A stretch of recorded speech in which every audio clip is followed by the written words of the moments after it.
An ordinary day at Seiju, the most luxurious place in Setagaya, Tokyo, withheld some dark, twisted rumors about the Setagaya line, a mansion of a businessman flooded with servants to serve the 7 siblings who are rumored to possess unrivaled beauty. Starting with Arata, a 16-year-old junkie asks Shion, who, by the way, is also shy but whatever suits him because nothing else apparently does. This lad asks what's a way to get a chick around here. However, this 15-year-old, Captain Cozy, hushes him to go with the flow. Looks like this beanie boy has dialed up the level here with Yu-chan, and Arata overhears flaming in agony about how his younger bro got a girlfriend. Well, with courage, dummy. Maybe get out of town and show a pretty face once in a while. Well, Mr. Right over here calms his big brother's ass to chill up and not let that pressure cooker head explode in fury. After all, their dear old daddy expects way too much from this tin head of a big bro. Not to mention, this pom-pom prince teases Arata's patience level, flaunting his pretty much steamy life. If you know what I mean. And this just does the number here, as Arata burns in fury like a fired-up chili. Oh well, our messy head here is just a late bloomer, keeping up with the family stuff, who now can't stand the thought of Shion having such a hot life. And suddenly, some group of gorgeous girlies over there halts these knuckleheads chatter.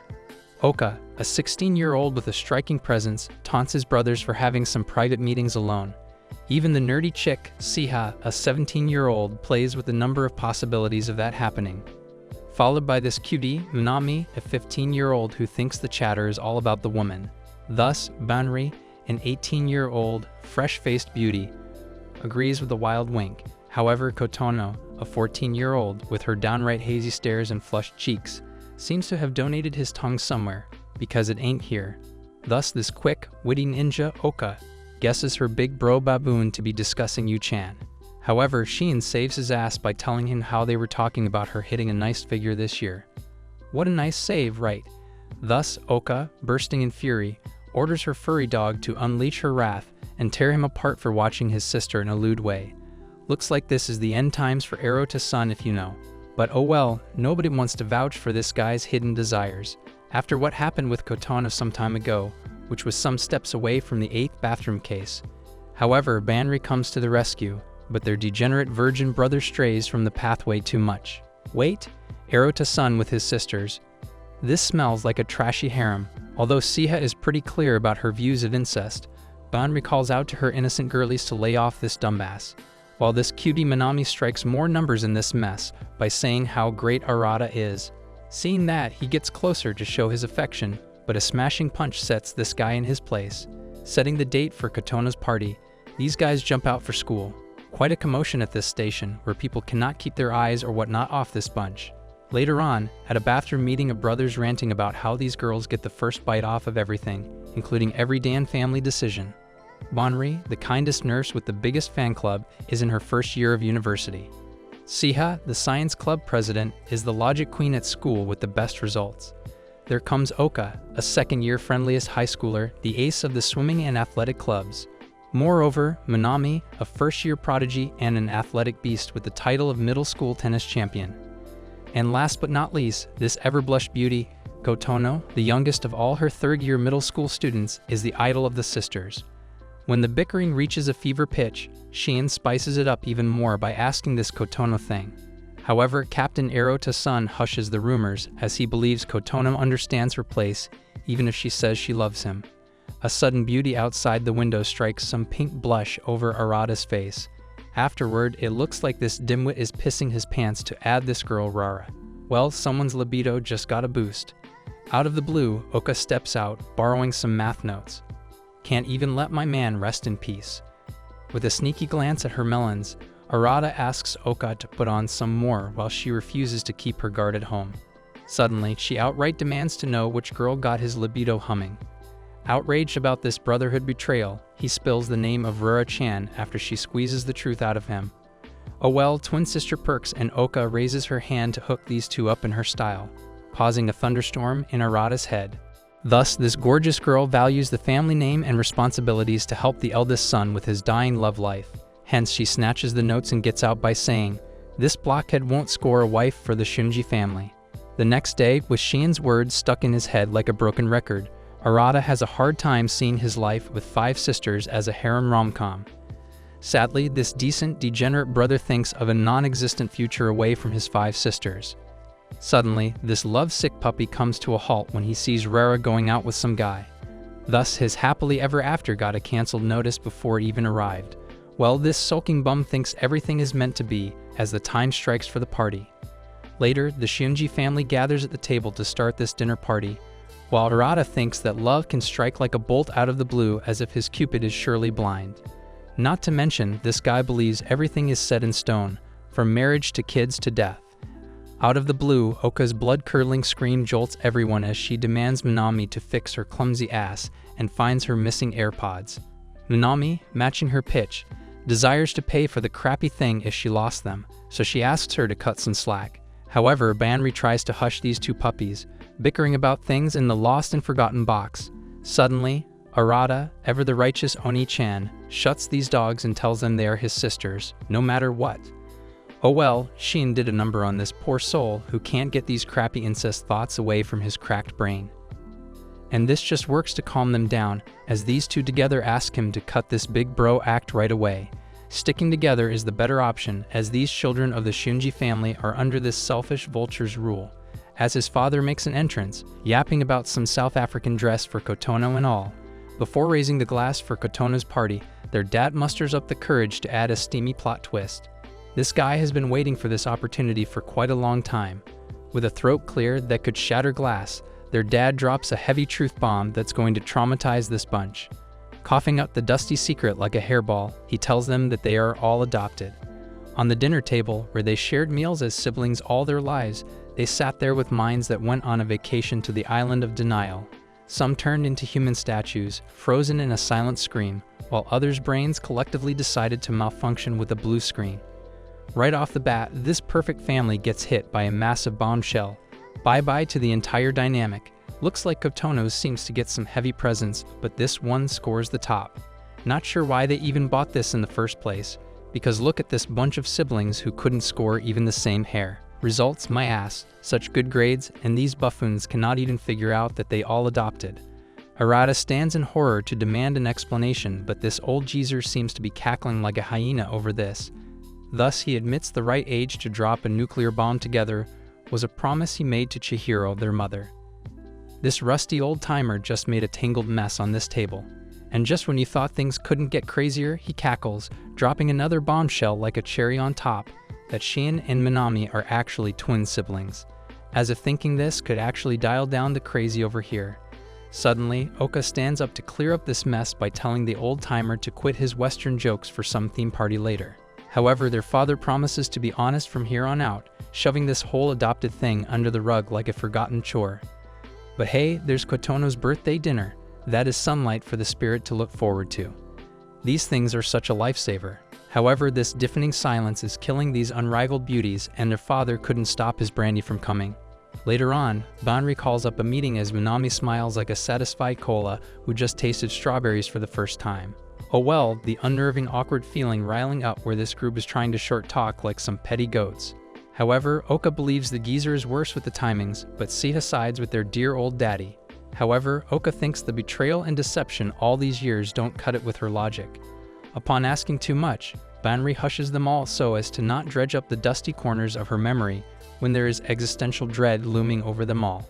Thus, she mentions that living for 15 years as siblings together won't just change after this massive bombshell, and everyone nods at Banri one's son's mature statement. Everyone goes to grab their PAs, wishing Kotono one last wish for a happy birthday. Later, Banri's words struck Arata's dubious head like a scratched CD on the loop, keeping him up all night. So this guy decides to have some late-night relaxing shower, but someone outran him as he notices undies. Fuming over the harem romcom situation at home, he realizes big time that the old geezer is a master of nice timing to drop news like that. Thus, nothing has changed as a loner boy's life in the midst of girls will continue. With that said, Arata barges with his towel wrapped around his weenie, and Captain Clueless strikes again, bursting in on Kotono like some hotshot paparazzi.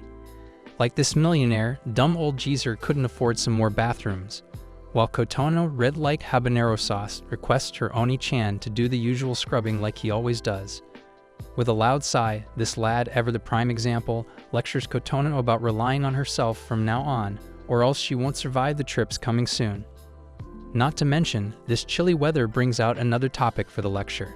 Later on, Oka sips her mother's favorite chamomile tea as she believes they don't remember much about her. Sheen thinks it's better to keep an eye out for Kotono after this breaking news, not to mention the old-timer had kept them all in check under the dark pit, even when they were questioned about their birth. Hence, Oka fumes at their dear old daddy's stunt, which he could have shoved up his sorry ass for eternity. A thick silence settles in while Oka, with her twin card not so valid anymore, insists their bond won't be broken by a mere blood test. However, Sheen, ever the smart-head beanie boy, sides with the old geezer, keeping it under wraps from the public as the best course of action. At the same time, Oka is more worried that Arata might take a step away after this breaking news leaves him high and dry. But she doesn't expect her cheeky little beanie brother to give a crap about it. With a reassuring grin, he promises her cute sisterly status will remain secure. Not to mention, this whole thing is a little off the table now as if made public. There could be an unnerving possibility of them marrying each other. On the other hand, Kotono's surprise back hug creeps the heck out of Arata, leaving him all confused and fumbling for breath. Well, this shy cutie, Kotono, couldn't just keep her libido in check. Just look at her go, a surprise naked back hug for her favorite Oni-chan, like a switch flip in their brains.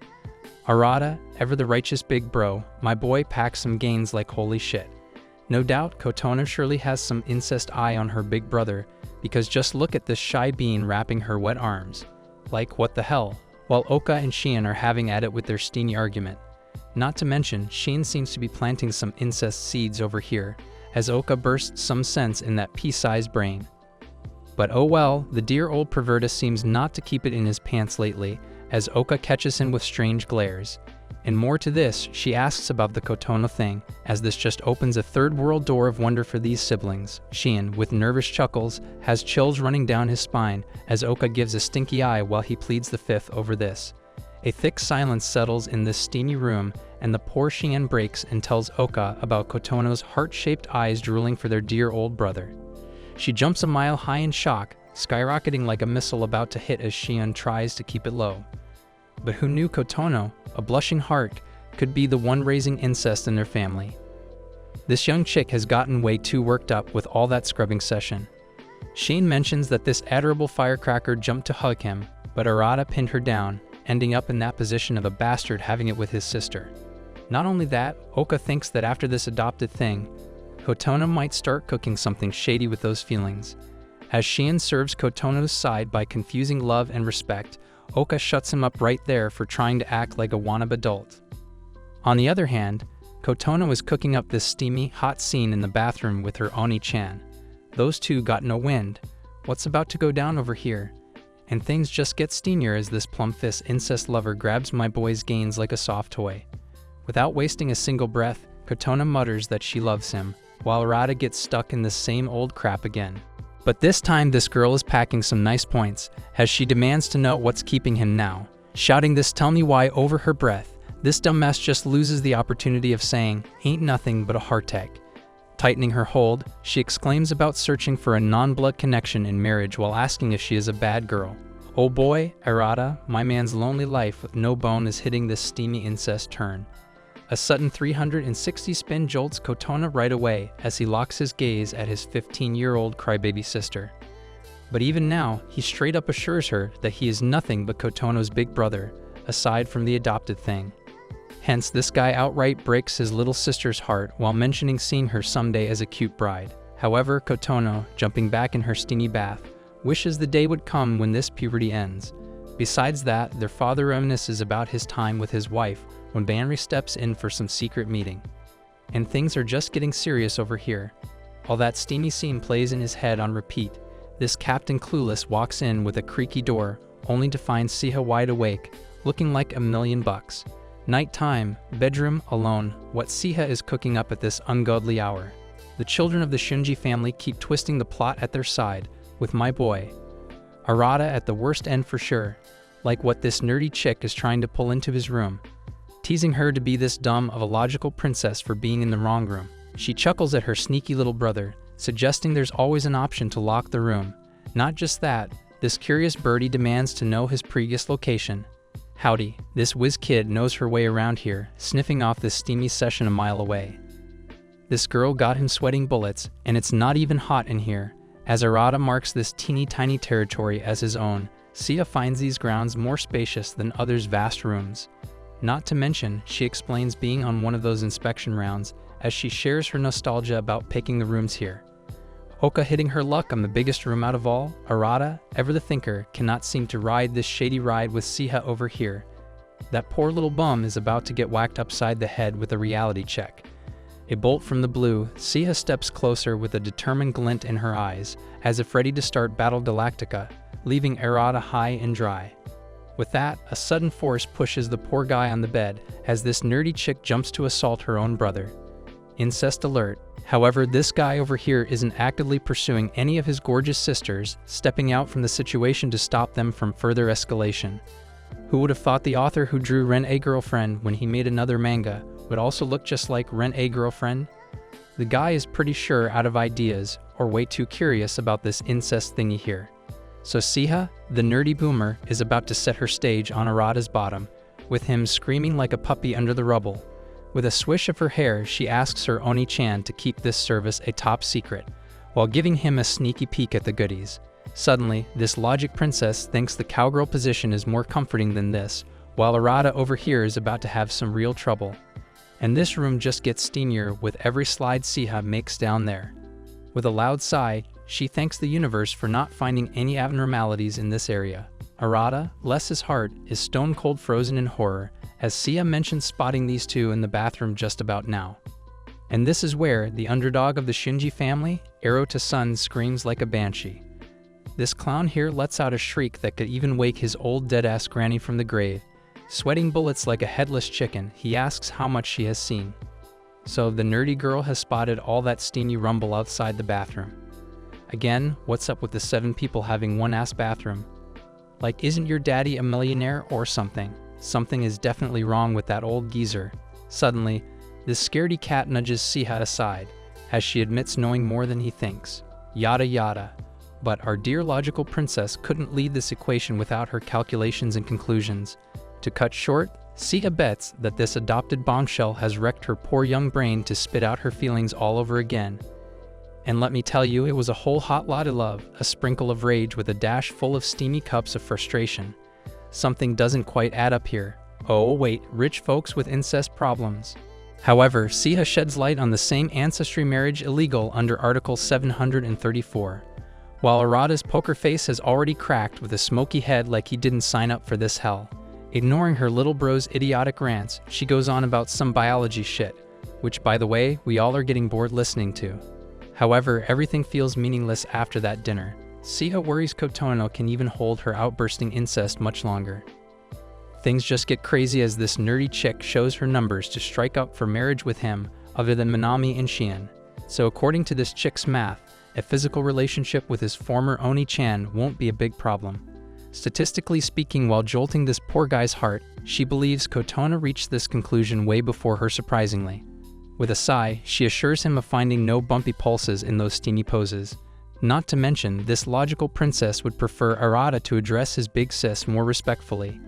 And the door shuts. So to cut it short, this gorgeous brainiac has left our poor boy with a million questions flooding his pea-sized brain. Talk about this risky plot twist, gorgeous sisters with no blood relation. The author looks to be playing with our man, Arata's lonely life. On the other hand, Sia, remembering the squeezes, is left curious thinking if anything has changed so far. All of a sudden, familiar footsteps tap out of the bathroom, with Minami's wet hair making a crazy mess. Thus, this clumsy, clueless cutie asks Siha what's up with her and Arata.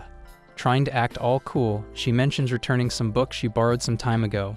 Looks like someone is putting a curtain on that crazy-ass biology practical and some steamy lecture. No doubt the plot has dialed up the crazy faster than a clown's cherry-popping gun. On the other side, Arata, ever the thinker, has been left with some boiling thoughts after being assaulted by his own 2 sisters. Like, what are the odds of that happening? As if these two were calling on dibs just as the dear old daddy announced the adoption secret. The next day's commotion of people gathering up to spot these plum-faced cuties around this street to go to school. Even the lot that doesn't go to their school is out to spot these 5 unrivaled beauties. These stunning beauties look like ethereal goddesses as the sun-kissed group of girlies makes their way to school. Not to mention, the alluring fragrance these angels have can even be sniffed from the corners of these streets. The lot is going crazy when spotting their favorite Shinji daughters. Not only that, some whispers about Oka hitting the top on the popularity poll. But there is some conspiracy theory going on about Sita winning this one fair and square. However, there are peepers who look to be shouting out for the Manami Stands Club. Besides this everyday commotion, Shion, the loose cannon who likes casually dropping massive bombs starting with if and but. This thrill-seeker wonders what might happen if the word gets out about them being adopted kids all this time. While the goofy mess, Harada shuts him down, trying to be all cautious to keep the old-timers' Empire's secrets safe. However, this pom-pom prince admires the sisters' pretentious acts of behaving like nothing happened at all. Even Harada seems to respect his honest sisters, keeping their act together even when they possess mixed emotions about it. Later at the locker room, last night's events include Kotono's and Sita's wild scenes taking up all the space in his head. Suddenly, he decides to let it all go. And Harada, ever the goofy mess, believes even Shion couldn't notice any changes, so he must stick with the flow. All of a sudden, Nanami with a peace sign enters the scene to pass a greeting to her Oni-chan. Upon asking, this athletic mess has just gotten a rest day after millennia. Harada believes her to be the brightest and most cheerful among the sisters of the Shinji family that seems to enjoy everything. Always the tennis court bloomer, he praises her outstanding moves while setting high expectations for her instructors. Knowing how proud she makes her Oni-chan, this girl, throwing a peace sign, believes in doing whatever she likes, not to mention her skyrocketing future potential of being an Olympic champion with that slender body. Moreover, her big brother is outright jealous of his little cute sister for having such a boosting talent. Although Manami tries explaining how good at sports he is, but that doesn't put him on the same throne as her. Out of the blue, some itsy-bitsy girls come rushing at flashing speed like a hurricane towards them. And Captain Obvious just takes a step back as he lets these younglings beg for some pictures from Manami. Well, this crackhead doesn't know the shit about fangirling, but that girl cutting hair in the name of Manami is a bit too much. All these silly chicks rumbling on his sister while promising to keep track of all her progress like some creepy bunch to support her. After that, Harada, like a spacey ninja, asks what the fuss is all about. Hence, this athletic mess over here got her pictures viral in male clothing, which even pulled her in the cover magazine of Gravure. No doubt the lot was going crazy this morning for Manami. This girl here looks to be the true winner of the popularity poll, even in other schools. Don't ask for my secret sources though. Sulking in the corner, this boneless, lonely boy is jealous of his sister's steamy life full of chicks. After that, he asks if she is heading home from here. Seeing that even Manami could catch a break once in a while, Harada offers her a bite out with him and has some fun of their own before going home. And the plot gets weirder as Manami starts trembling like a vacuum cleaner.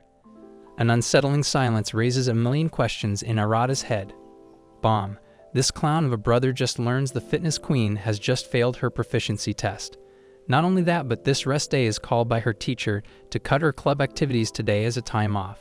Though this whole thing is going off the rails, Harada, ever the Captain Obvious, asks her to just hit home and study, as this isn't the rest day but improving your grades day. Even though this hopeless girl is top-notch in reflexes, her academic grades are needed to be kept under the rug. The true disappointment in the Shinji family, Harada, bless his heart, is ready to kick it up a notch as a teacher this evening. Onachin to the rescue. Trying to help her through, this clown cannot hold his libido over here. Staring at his little sister's gorgeous face, no wonder she got the whole school drooling over her beautiful skin. With a flashing grin, she jumps with excitement to have her Oni-chan cutting a hard question into easy chunks. Although even then her pea-sized brain cannot digest this at all, leaving him high and dry. Though he always wondered what was up with her genes not excelling at academia, the adopted thing cleared this up. Later on, this athletic freak turns this study session into a karaoke field. Manami, with her goofiness, starts a song about how she cannot live without tennis that rattles Harada's stomach as he bursts with laughter. Not to mention, this hideous song matches her situation totally, considering how bad of a mess she is in the study. Suddenly, Harada, ever the late bloomer, realizes how Manami's chaotic energy has pulled him into her pace. Not only that, this fiery heart enjoys herself from the get-go, the one blessed with a free spirit. And this is the reason she is the most fun to spend time with out of all the Shinji daughters. Later on, walking out with her little sister, Harada's gloomy ass spots Rora-chan out with Tak-kun again. His sudden turn back behind the pillar spooks Minami for some reason. Afterward, Minami, ever the high spirit, stretches out, calling this a well-rested fun day, while Arata scolds her for not studying enough, even though this guy has already fallen into her pace after all. Laughing like a 3-year-old, she casually drops Daddy's old bomb out on the streets to see what Arata is cooking in his brain. Thus, this guy just flips the table when asking her opinions on that front. However, she sides with her dear old daddy to break this news at a mature age. Not to mention, she is thinking about her real parents, so she might even pick a time to ask her father about this. Aside from all this, Arata finds her to be dealing with this mess rather neatly. This tennis beast here worries more about the shy bean, Kotono, who is quite a chum out of all. With a loud chuckle, she jokes about Arata just being her senpai now. Looks like the lad ranked up from Oni-chan to Arata senpai. Oh well, who would want to be a brother of these stunning hot sisters? My man's gains can't even help him out of this mess. Hushing her voice, Minami talks about how she would cherish the memories as siblings forevermore. This just shocks Arata with how much Minami has grown up, and not just amazing but becoming an optimistic woman. And a sudden turn to him, Minami fries his pea-sized brain by telling him how he shouldn't give a damn about his crush's boyfriend. With that said, Arata flies off like a Russian rocket into space with a blood-curdling scream. He demands to know her sources, but even he knows Oka is such a snitch. Aside from that, Minami assures him of being one funny and smart Oni-chan with a sense of responsibility and justice like a true head of the family. Thus, she jumps high to pat her big bro out of love as she passes a sun-kissed grin playing over her lips. Like a fitness beauty icon, she tells her Arata senpai to take a chill pill and cheer up, which burns his cheeks right there. Walking down with her, Arata asks her to be careful with her retro walk as she asks him for a Smash Bros tournament in the evening. However, this is just our athletic freak's way to get out of the study table and do some training in or outdoors, even though her pick of the game would be tennis anyway. These two walk under the scorching sunlight as Minami assures them of taking over the game room with the majority as authority style, while leaving Arata questioning his existence as the new senpai of the Shunji family. Not gonna lie, this Minami girl is turning out to be the least incest of those sisters. This girl is a tomboy and those are amazing, no further explanation needed. The next day, hitting up a more or less Disneyland of Shunji-verse where the chaotic energy of Oka and Minami knows no bounds. This gang is keeping this all on hyperdrive. Banri, ever the cool-headed one son, orders everyone to keep up close, while Minami is all about hitting up a pirate ship this time. Hoy there! There is a definite chill in the air between Kotono and Arata, though. Looks like things are still a bit tense after that steamy bath night. Might this trip could smooth things back to normal. And speaking of drama, those goofballs are up to no good. Minami and Oka, on the other hand, are out to vandalize the poor Hard Ears clown. Those two might do their prayers before Banri catches them red-handed. At the same time, Arata's messy head is taking him back to the memory lane of that plot twist of a century. Man, can't keep up with how embarrassing this is already, including the snitches around here. Looking at her shy face, she looks to be normal, as Arata hopes his message goes across her tiny brain. Moreover, Shion, ever the beanie-wearing brain box, thanks Kotono for letting them all get the best out of her birthday, so here's to the pocket money. Thus, this gets decided as Banri being the volunteers to buy food for everyone with the help of Arata. That's just my type. This one son is the girl in this manga, at whom one can legally thirst. She is going to be everyone's favorite if you know what I mean. Coming back with a shit ton of food, my man heard sweating bullets for the ladies who couldn't even wait. With Banri's nervous chuckle breaking this awkward silence, Arata, the moral compass of the family, sighs about having such absent-minded sisters. Even though that's expected from those chaotic bunnies to hop around the valley like berserkers. Halting on a spot, Arata tries calling those buffoons, who might have already sat on some crazy ride right about now. Hence, Banri, with a warm glare, swoops in to ask Arata out on a date together. Looks like even one son is cooking up a whole new fetish over here. Don't know there's something about one son where my brain goes dumb stupid. Arata, ever the late bloomer, is shocked to his bones about going on a date with his older sister. With a charming smile, she pulls Arata with the food to take him down some other lane. This guy here thinks the eldest daughter of the Shinji family is one reliable sister. Just this chick is always acting a little too perfect, like something has been shady about her since day one. Grabbing hands like some centuries-old lovers, Arata asks Banri to back off of her little brother. However, Banri, the level-headed sister, is out here acting like a dimwit, trying to flex hanging around with such a gorgeous boy. Squeaking like a headless chicken, he hints to Banri about her goodies being squished against him. Even she is messing with his little brother, trying to call out his dirty thoughts, like what the heck is even going on, and why hasn't anyone shown up at this point? Though she whispers about his elbow being smushed at some soft corners of her heart. Soon, Arata is about to launch out on some crazy steamy adventure with his head seeing stars in broad daylight. My man here is freaking the crap out of his one son, while Banri is all out crazy today, hoping to lose even more control. With such a soothing voice, she asks if this is a bit much for the virgin lord over here.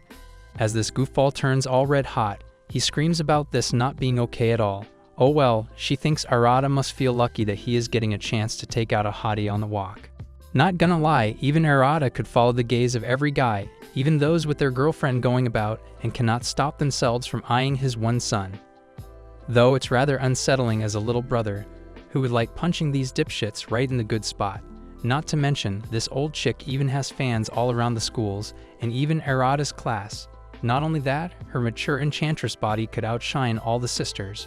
Strolling ahead, this funky one son would like Arata to have his first squeeze when they hit home. And that just does a number on this fuzzy head over here, who boils up like a pressure cooker about to explode. With her skirt a little up, Arata, ever the clumsy bum, trips over and prays not to look at the goodies. This man has a patience level better than Gordon Ramsay. This restless bum of a customer looks to be a drama king, unlike his sisters. On his knees like a fallen soldier who just looked up his one son's bum. This is so not cool, man. With those eyes like daggers, he couldn't help but look at her body as she asked Arata to hold her hand to get up. After the infamous roller coaster ride at With Me See, Banri one's son is done for the day as she asks Arata to try calling those buffoons now. Though Arata, ever the Captain Cozy, asks his big sis to chill out a bit, if there is no sign of them, then they must be alright. However, he notices her sad eyes gazing at the last churro she saved up for them as she mumbles about starving. Hence, this goofy little brother assures his one son to eat the last one as well. Seeing her a much ladylike laugh, he wonders if has anything in mind about his father's adopted mess. Thus, Arata musters up the courage to ask her about this. Banri finds it rather shocking but not enough to fall into depression, which is why she mentions chasing the old-timer to ask for more details. Aside from her calming closure, this girl is more interested in Arata-kun's crazy adventure and this new gentle look. Remembering Siha and Kotono's crazy meetings, he decides to keep the details short on this one. And speaking about honesty, he finally says out loud that he would do everything to be just the same. Banri, the calming voice in the storm, pats his little brother who must be a fan of Justice League probably. 'Cause why not? Going down memory lane, one son gets all teared recalling the times when crybaby Arata would call Banri's helpline in case of Oka's bullying. Not to mention, the high schoolers in the house cause quite a wreck, but they still support each other with full heart. With a loud sigh, Banri shares the little secret when she discovers becoming the eldest daughter of the Shunji family. Thus, one son swore to protect her little siblings from any harm whatsoever. So this way, she asks Arata not to worry even for a bit. Man, this one son is suddenly giving me mommy issues. It's decided. That ought to be the best chapter for me. Cry Me a River. All of a sudden, a memory burns fresh in his dense head. Recalling how Banri was always the coolest one out of all, the rescuer from the bullies of the Shunji family. Out of the blue, Banri decides to pick the food out of the ground to not waste it at all. But this old chick didn't see what was coming for her. A little girl, like a damsel in distress, trips and is about to fall over Banri one's son. However, this time her little brother decides to be the warrior who protects her from any harm. Later, the clumsy brat's mother comes to apologize. Yada yada. Banri, like an overprotective mother, worries about Arata being all drenched in this sticky juice, whose stains will last longer than Trump's presidency. Her on-the-loop worst-case scenario comes to a halt when she hears Arata saying something about protecting her. Not gonna lie, one son's wiping scene is giving off some era vibes. Though trying my best not to make an incest over this, at least our one son isn't down for some steamy incest thingy here. So with some clarity, he mutters about protecting her like her little brother. Upon hearing that, this old chick is standing in some park, about to sob like a 5-year-old out of churros. After such a moment, Banri cannot figure out if this is the same Arata or some scum of an imposter. Suddenly, a familiar voice shouts for these two, causing some unnecessary fuss around here. And this is where it gets all chaotic again. All the Shunji siblings gather up in one place with all the chatter. Oka asks about Arata's sudden fashion disaster, as Sia happily points at his bathing in the juice like an obvious prick. Thus, Banri, with a never-ending grin, asks Arata to hold hands with her one son on their way home, as the night turns this place into Yomatsu Hirosaka, a place that bridges the dead to the living. Thinking the description has taken a creepy turn, well, just give a look at the cheerful girl, Oka, looking like a princess of a third world, who is riding the right energy on this starlit night with all the Shunji siblings. Time to do some snitching. Oka, ever the gossip queen, seems to be exchanging all the steamy secrets with her sisters. Not to mention, their harem romcom takes a twisty turn every weekend like a bloody soap opera. Well, right now, the hot topic seems to be Kotono's bath time adventures with Erote-san. And this time, the nerdy chick can't keep it in. She snitches on Arata, excluding the details about how she confronted the poor soul. Not gonna lie, this chick here just threw Kotono under the bus and somehow saved herself from the mud splash. Getting into details, Sia mentions spotting the two in their steamy, hot hug, which was later confirmed to be an accident. As the words process in their rotting brains, every sister jumps a mile high with many shocking expressions. A slippery, squishy hug during the bath. Things now look rather dangerous with the horror on their faces. Moreover, the nerdy sister reports to the authorities that it is a clear misunderstanding and just advice from a brother to a sister. Not only that, Sia decides to lay out all the details about him not being excited by her experiment. No subtle changes in his pulse, rather than panicking like a dumb buffoon look to be such a normal brotherly response. Although Oka looks to search for the deeper meaning behind all this while giving a stinky eye to Sia. Like even Oka could sniff her nerdy sister's libido, all worked up talking about it even though she wasn't passing any reaction whatsoever. Thus, Sia spits it all out like a lab rat on some investigation, as she explains, sitting on top of her brother to set his alarm loose. With that said, Banri and Minami look more impressed and less horrified by Sia's bravery. Here, only Oka sounds like the voice of sanity, who screams out loud to Banri about these two mounting on poor Arata. But brushing that aside, Sia points at Kotono as the root of this mess, so they must cook up something to get her off this incest track. But oh well, in the 15th year of her life, Banri thinks she must be hitting those rebellious phases of her peak teen years. Not to mention how crappy that time was for her, backed by Sia, who believes the new hormonal surge is clouding her rotting small brain, unlike her. Further on, Minami bets the heat of the moment is hard for such an innocent being. Thus, this bunch decides to keep things going with the flow and let Kotono get this at her pace. Otherwise, this sisterhood's government might even confuse the little girl even more. However, Minami notices Oka, ever the cheerful goofball, all quiet at the side, cooking up something. Hence, she reminds them all that this isn't the first time their shy bum of a sister has made advances at Arata. After the secret game room scene, now their motor starts running about how Kotono holds some serious criminal records. However, Banri, ever the optimist, still tries her best to cover for Kotono's lewd attempts by calling this a temporary phase. On the other hand, Sia gathers their attention to revisit the fact about how that adopted thing from the old-timer made Kotono's feelings all validated suddenly. And the silence thickens from right here as every sister deeply understands what's going on in Kotono's pea-sized brain. Are some boiling possibilities running through her libido now, but that doesn't shake Banri's positive high spirits about a young girl who just learned some harsh truth about her family not being much more real than it already is. Moreover, she slips out about her meeting with Dad to talk it all out, which might help her accept reality. Upon asking, she spills about how she learned about being just a couple of orphans, and this just leaves them all dry and quiet. Hence, Banri asks every sister to keep a watchful eye on those two. Even Sia has a better take on this, as she believes in having no control whatsoever over this incest thing Kotono is wrapping herself in. With that decided, Banri calls off this meeting, while Oka is left drenched in a million thoughts. Even though these gorgeous beauties pack a never-ending chaotic energy, Arata feels super-duper exhausted. Behind his cherished siblings, Arata thinks about how much has gone on in the past few days, all are trying their best to cope with this weird adopted thing that Daddy played out. Though the cat is out of the bag and lets loose, even then, this trip feels like the same old Shunji's hangout. Moreover, he wonders if the old-timer worries even the least bit about them drifting apart after these chaotic events. However, that cackling laughter tells a different story. Looking at the moonlight, Arata promises the old geezer, making sure nothing ever changes between them. Out of the blue, the fireworks break out, increasing the beauty of the night and strengthening further bonds in the Shunji family. Later on, Rura-chan's look-alike scares the crap out of Arata. A second later, Oka catches this guy flinching as he bashes her for not being interested in some crazy souvenirs. Coming to the point, Oka wishes to have a private talk somewhere nearby.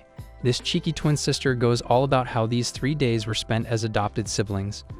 But Arata stops her right there, assuring her of being his twin sister as always. But with a sly glint in her eyes, she reminds this goofball about their special twin connection all these years.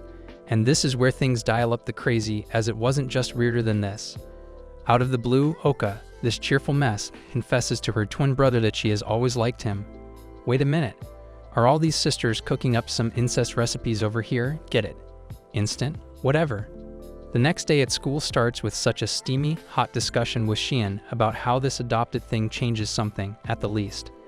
This beanie weenie talks about how the daddy's massive bombshell just turned them all into close friends of the opposite gender. Even knowing that Kotono has made her incest advances right at him, Arata cuts in the middle. Mr. Right refuses to keep an eye like that on her sisters.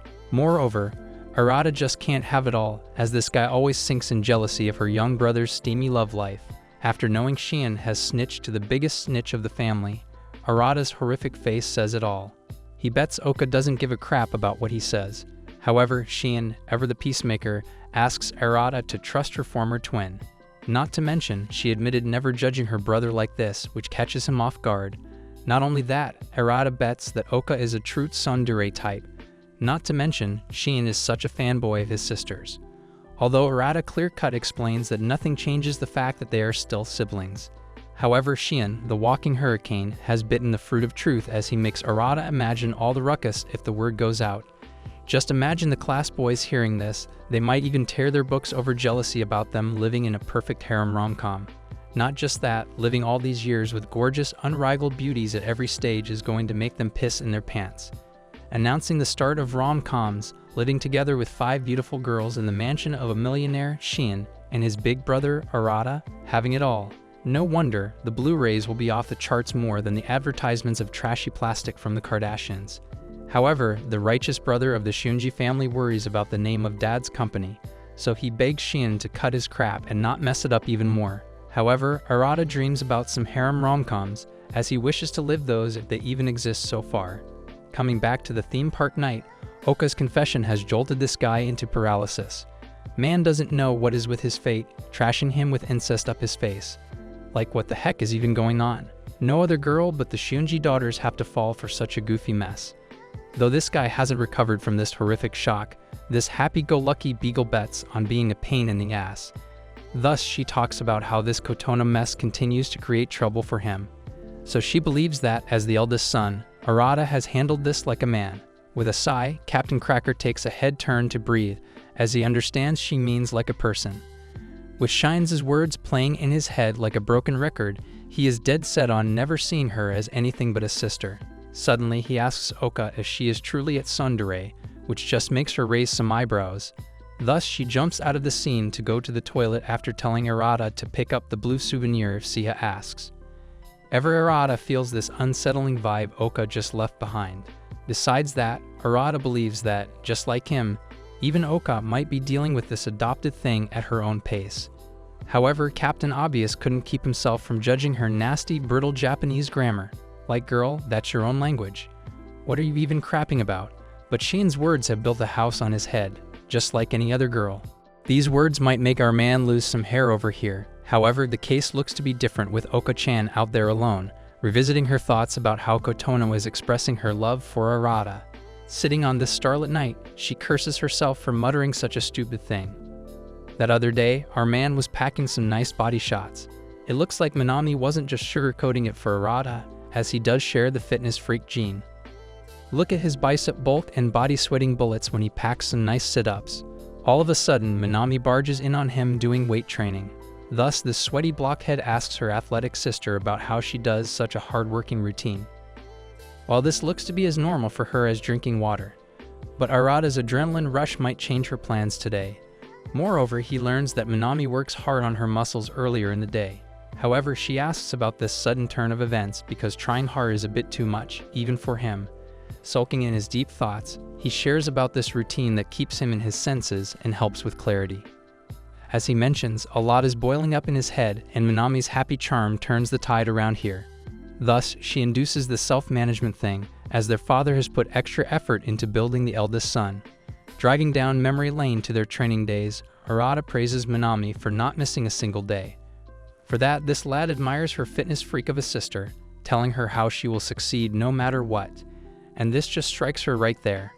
With the brightest glint, she credits her super genes for this power-boosting life. Back at the souvenir shop, Minami is out there hunting out Oka and Arata. Just when she spots them, this ever-the-fitness freak packing a good heart hears Oka confessing about how she likes Arata. Right then, she sprints like a runner-up for a 100-yard marathon, with all these million thoughts strangling her mind about what the heck just happened. And things are just taking a crazy turn in this fitness room, as Minami's eye tells a different story. This girl is recalling all the theme park scenes from the other day with Oka's hasty confession, as if all the sisters are lining up to get with Arata. Miami, a ray of sunshine in human form, stares at this sweaty mess of a brother with a sparkle in her eyes. Unbeknownst to him, what's cooking up in that little brain of hers? All of a sudden, this clumsy bum lets out a blood-curdling scream, thinking she could never ask her Oni-chan about the latest gossip. However, she believes her ears might have fallen off the trail, or that it's just a misunderstanding. Even then, what kind of sick relationship are these two seeking while living under the same roof? It looks like Minami has caught some incest rooting inside the Shunji family. Though this all awfully looks like Rent-A-Girlfriend, like the author is out there milking this one for all the money in the world. As her absent-minded sisters take a silent walk outside, Arata calls out to him, scaring the crap out of his little sister. Moreover, he demands to know why she is acting all weird right now. Hence, on mornings perfect for dumbbell training, she stares at her hotshot of big brother. And that right there is some courage boiling up. Thus, Minami dares ask her Oni-chan if something sparked between Oka and him. Those sweaty sit-ups come to a sudden halt as he demands some explanation, catching her off guard. But oh well, this girl just retreats right away, like a scaredy cat. However, in matters like these, Minami is proving to be worse than Kotono at getting her point across. But Arata, ever the curious weenie, just mumbles about Oka fighting with him as usual. However, that doesn't answer Minami's concerns about the incest breeding in the family. Like what this guy is even hiding, as Minami believes it to be quite the opposite of the truth. After that, this goofy mess asks if she is down for some more training. But Minami holds up her timing at noon this time. Even then, her Oni-chan advises her to pay attention to her inter-high tournament, but not overwork herself with exertion. Thus, she praises him for being such a softball of a brother. And she barges outside, leaving Arata with his thoughts alone. Besides that, Minami hates herself for not taking a stand about it being such a high hurdle. Not to mention, either his pretending game is strong or nothing actually happened. She believes that upon hearing Oka out of the store, she confesses herself to Oni-chan. Even Arata is out here thinking about what has happened to Minami, as she is acting a bit strange about Oka. Even with the tournament upcoming, Arata hopes for the best for his dear little sister. Not to mention, he bats his dense head to cook up any way to help her win this one. All of a sudden, another steamy encounter, but this time it is Sita in her undies, setting off all the alarms. Thus, he screams at her for not locking the door or something. Not only that, stuff like this only runs a convenience check, as she calls this incident out in these so-called romcoms. However, ever the voice of calculated reasoning, Sia thinks way too much about excessive expressions having any relation to some steamy, hot desires. Not paying attention to her jibber-jabber, he demands Siha to keep an eye on these locks. While she believes it is not the first time, so cut the crap and off with this surprising look. Unbuttoning her undies, this nerdy chick quotes Dostoevsky, which by the way is quite alluring for academic standards. Like this chick might be scoring some hardcore buzz in the hearts of many nerds that worship Dostoevsky. As if what are the odds of that happening? Even though this logical princess is out here teaching his brother some manners while continuing to undress, like who's even talking. However, without wasting another glance, Sia believes Arata might have gotten bored seeing her figure. While this tiresome guy here cannot seem to get enough of his sisters. Although Arata, ever the thinker, understands Sia's composure, she is unbothered by Daddy's news outbreak. Spotting the ring, he asks if this ring finally fits her. While washing her hair, she mentions the mother's ring is close to her heart, so she keeps it safe outside, as it is a bit loose still. However, as the second eldest daughter in line, this girl looks to be cherishing her mother's memories in the right way. Later on, back in Arata's so-called tiny room, Banri-one's son mentions how neat this Ruto place is. Then, Arata reminds her about their dad's strict code of keeping a room neat, regardless of its size. Reminiscing about the old times, Banri teases Arata for being the first-class spiller of the snacks. Thoroughly, he believes Dad got him in shape by that time. Aside from this small talk, Captain Cozy asks one son's reason for the sudden visit. With a sparkling glint, Banri wishes to see her favorite little brother cozying up in his sheets. However, she complains about expecting more of a manly fragrance as she writes his password like some whiz kid. This lad over here is jumping off like a headless chicken on the field, and one son can't help hugging his sweet ass. With a million thoughts hitting each other, this guy can't pinpoint the reason for her sudden visit after 1 or 2 years. Though this is rather unusual for our guy's privacy here, it could be possible that she is running on a whim or something. Not to mention, she asks if there is anything or any strange emails he has been hiding lately. Although she has a 17-year-old brother, she would rather be worried if he isn't hiding anything. Out of the blue, Banri-one's son jumps like a kid, baiting for some candy, and asks Arata out on a date. With quirky eyebrows, Arata asks if this is her dream spot for a date. Salt Bank in the mall. Not exactly roses and moonlight, is it? Giving a side chuckle, she reminds this dimwit of a brother about his wish for a new phone before Kotono's birthday. And this guy just didn't see this coming, as anyone would care to remember these little details. Racking his brains, he thinks this saves him time, but he doesn't need an escort to the shop. A sudden side hug got this poor guy all worked up, as Banri wishes a hotel stay in Obeda would have been heavenly on her part. Though this guy feels like a lone wolf trapped in some romcom harem gone horribly incest, as his one son gets him worked up. With a turn of his head, he sees Banri's charming smile, hoping they could do all this in another life too. Ever the free-spirited young lady, this grumpy bro racks his brains about what one son is cooking now. Like a date out of nowhere, with no further notice, even though he doesn't know what goes around the lady's tiny heads.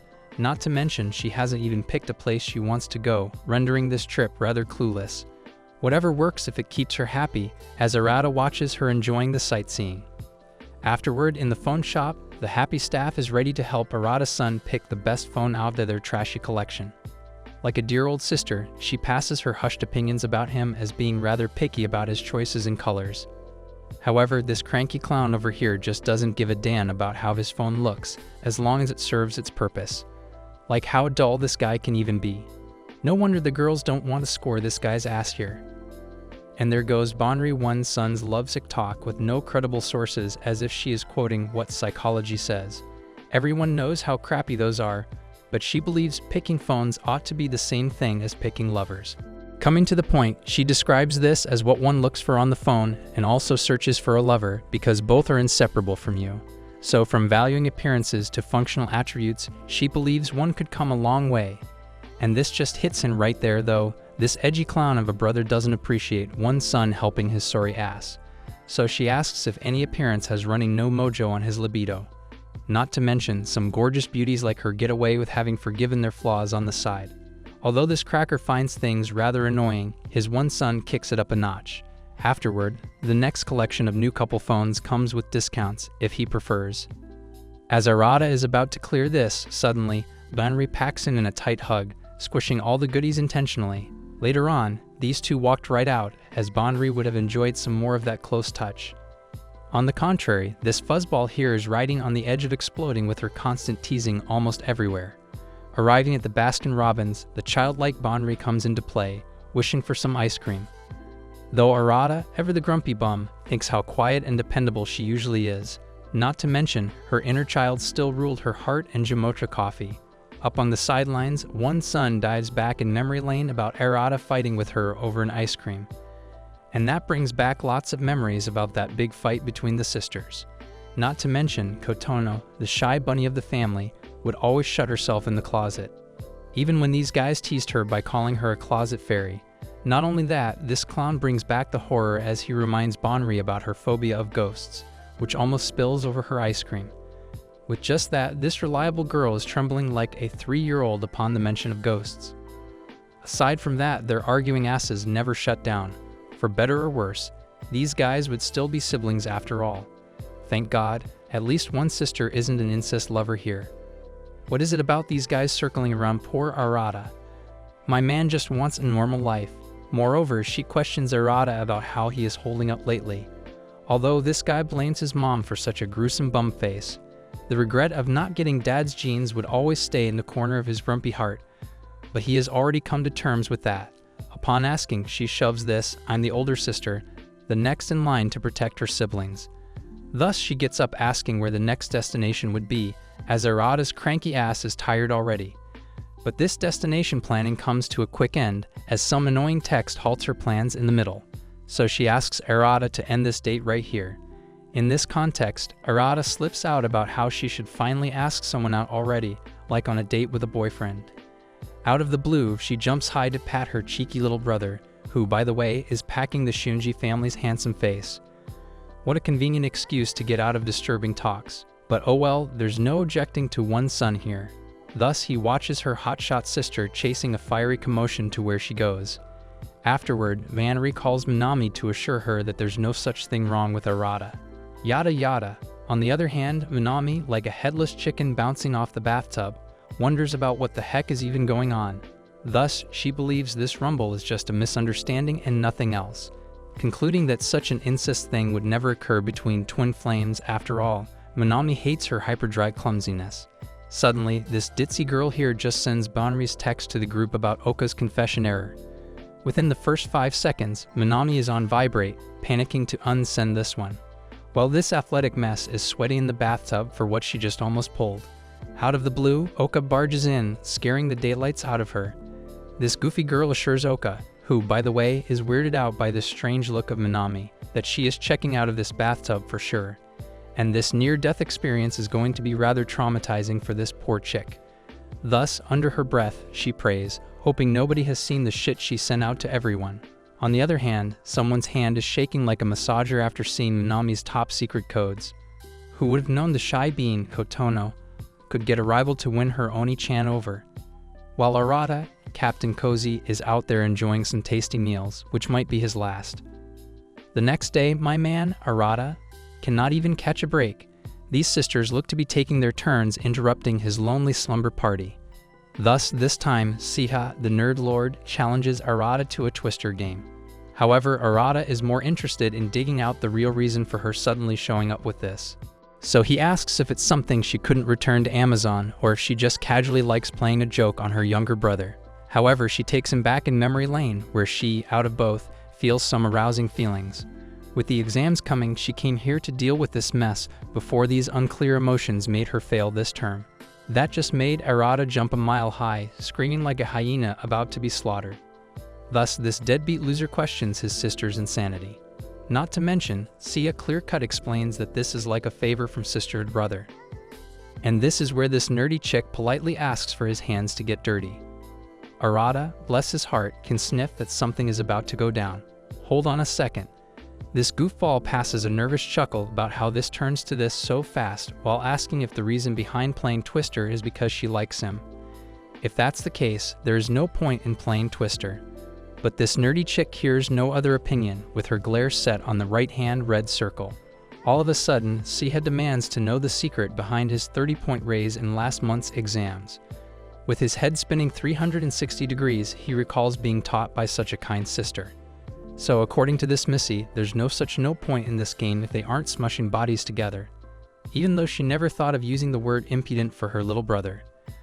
But this guy here thinks if he can outsmart that talking mathematical genius, then he is such a sore loser for this. Playing by her own rules, this chica is going to turn the tides to herself, crawling to her little brother. Look at Arata for screaming like a little girl in shame. My man sees his death coming to strangle his body with some soft cushion.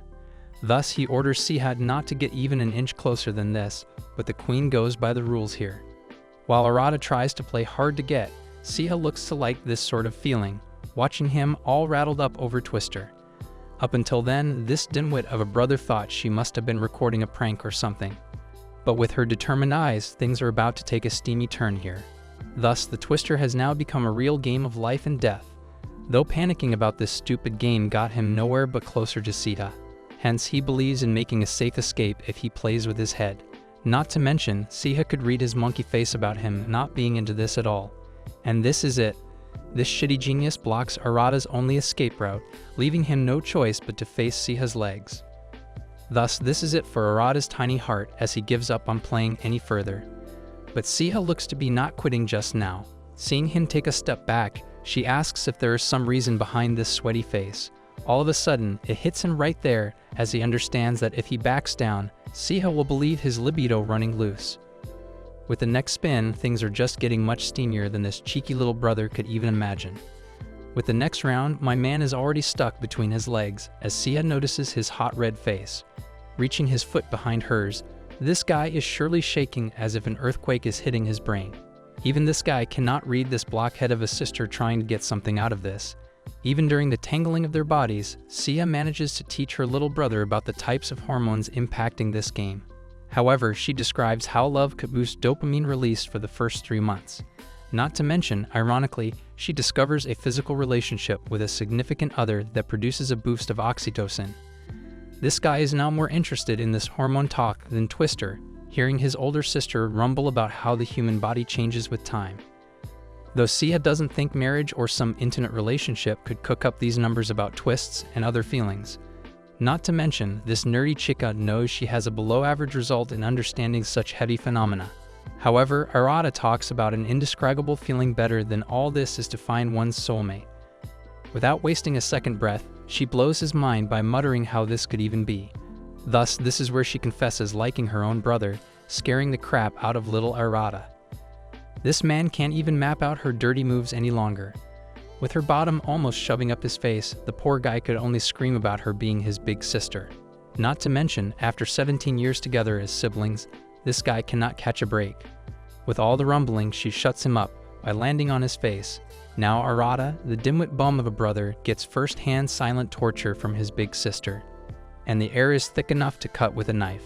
My man Arata is having his forces transformed into arrow to sun. These girls think of him as some hard toy to smush around anywhere they like. Thus, he complains about reaching his limit with this disgust. Not cutting a lecture, as she mentions these situations rile up the cortisol levels like a rocket. All of a sudden, he stands up nudging her nerdy ass off of his face, calling it quits. But this guy now can't get his sister's ass out of his cracked brains. Such a colossal incest encounter? Now Siha rolls up the twister rug, thanking Arata for these experiments, even though his sweaty cooperativeness just made more mess. Thus, this confirms to her that that feeling was just in her head, like a misunderstanding her head assumes a bit too much. In this way, this chica can now study in peace, as she thanks his little brother for the help. Even with her gone, Arata's head is up in the clouds, thinking about whether Siha truly is an airheaded dumbass, and that just left countless thoughts racking the poor guy's brain, which might keep him awake for some days. The other night, Oka followed her twin brother for some Spaltoon. Even Arata mentions playing it last week with her, so he asks if she thinks she is Marie Antoinette. And this whole Marie Antoinette thing is fun, like saying she is going all fancy with her weapon choice. Sounds like Oka-chan got caught red-handed in some serious action by her twin brother. But with an adorable plea, Oka tells him how much he loves that game. Arata, the sarcastic one, basically teases this pigtail girl to stick with the newbie stuff for now. Not to mention, this girl doesn't need to break out all her pro gear just yet. But Oka just loves rolling around the petty things under her gear like a true destructor. Classic tsundere vibe. Like this chick here sounds like a total tsundere when it comes to Splatoon. However, her brother, Arata, knows what's up.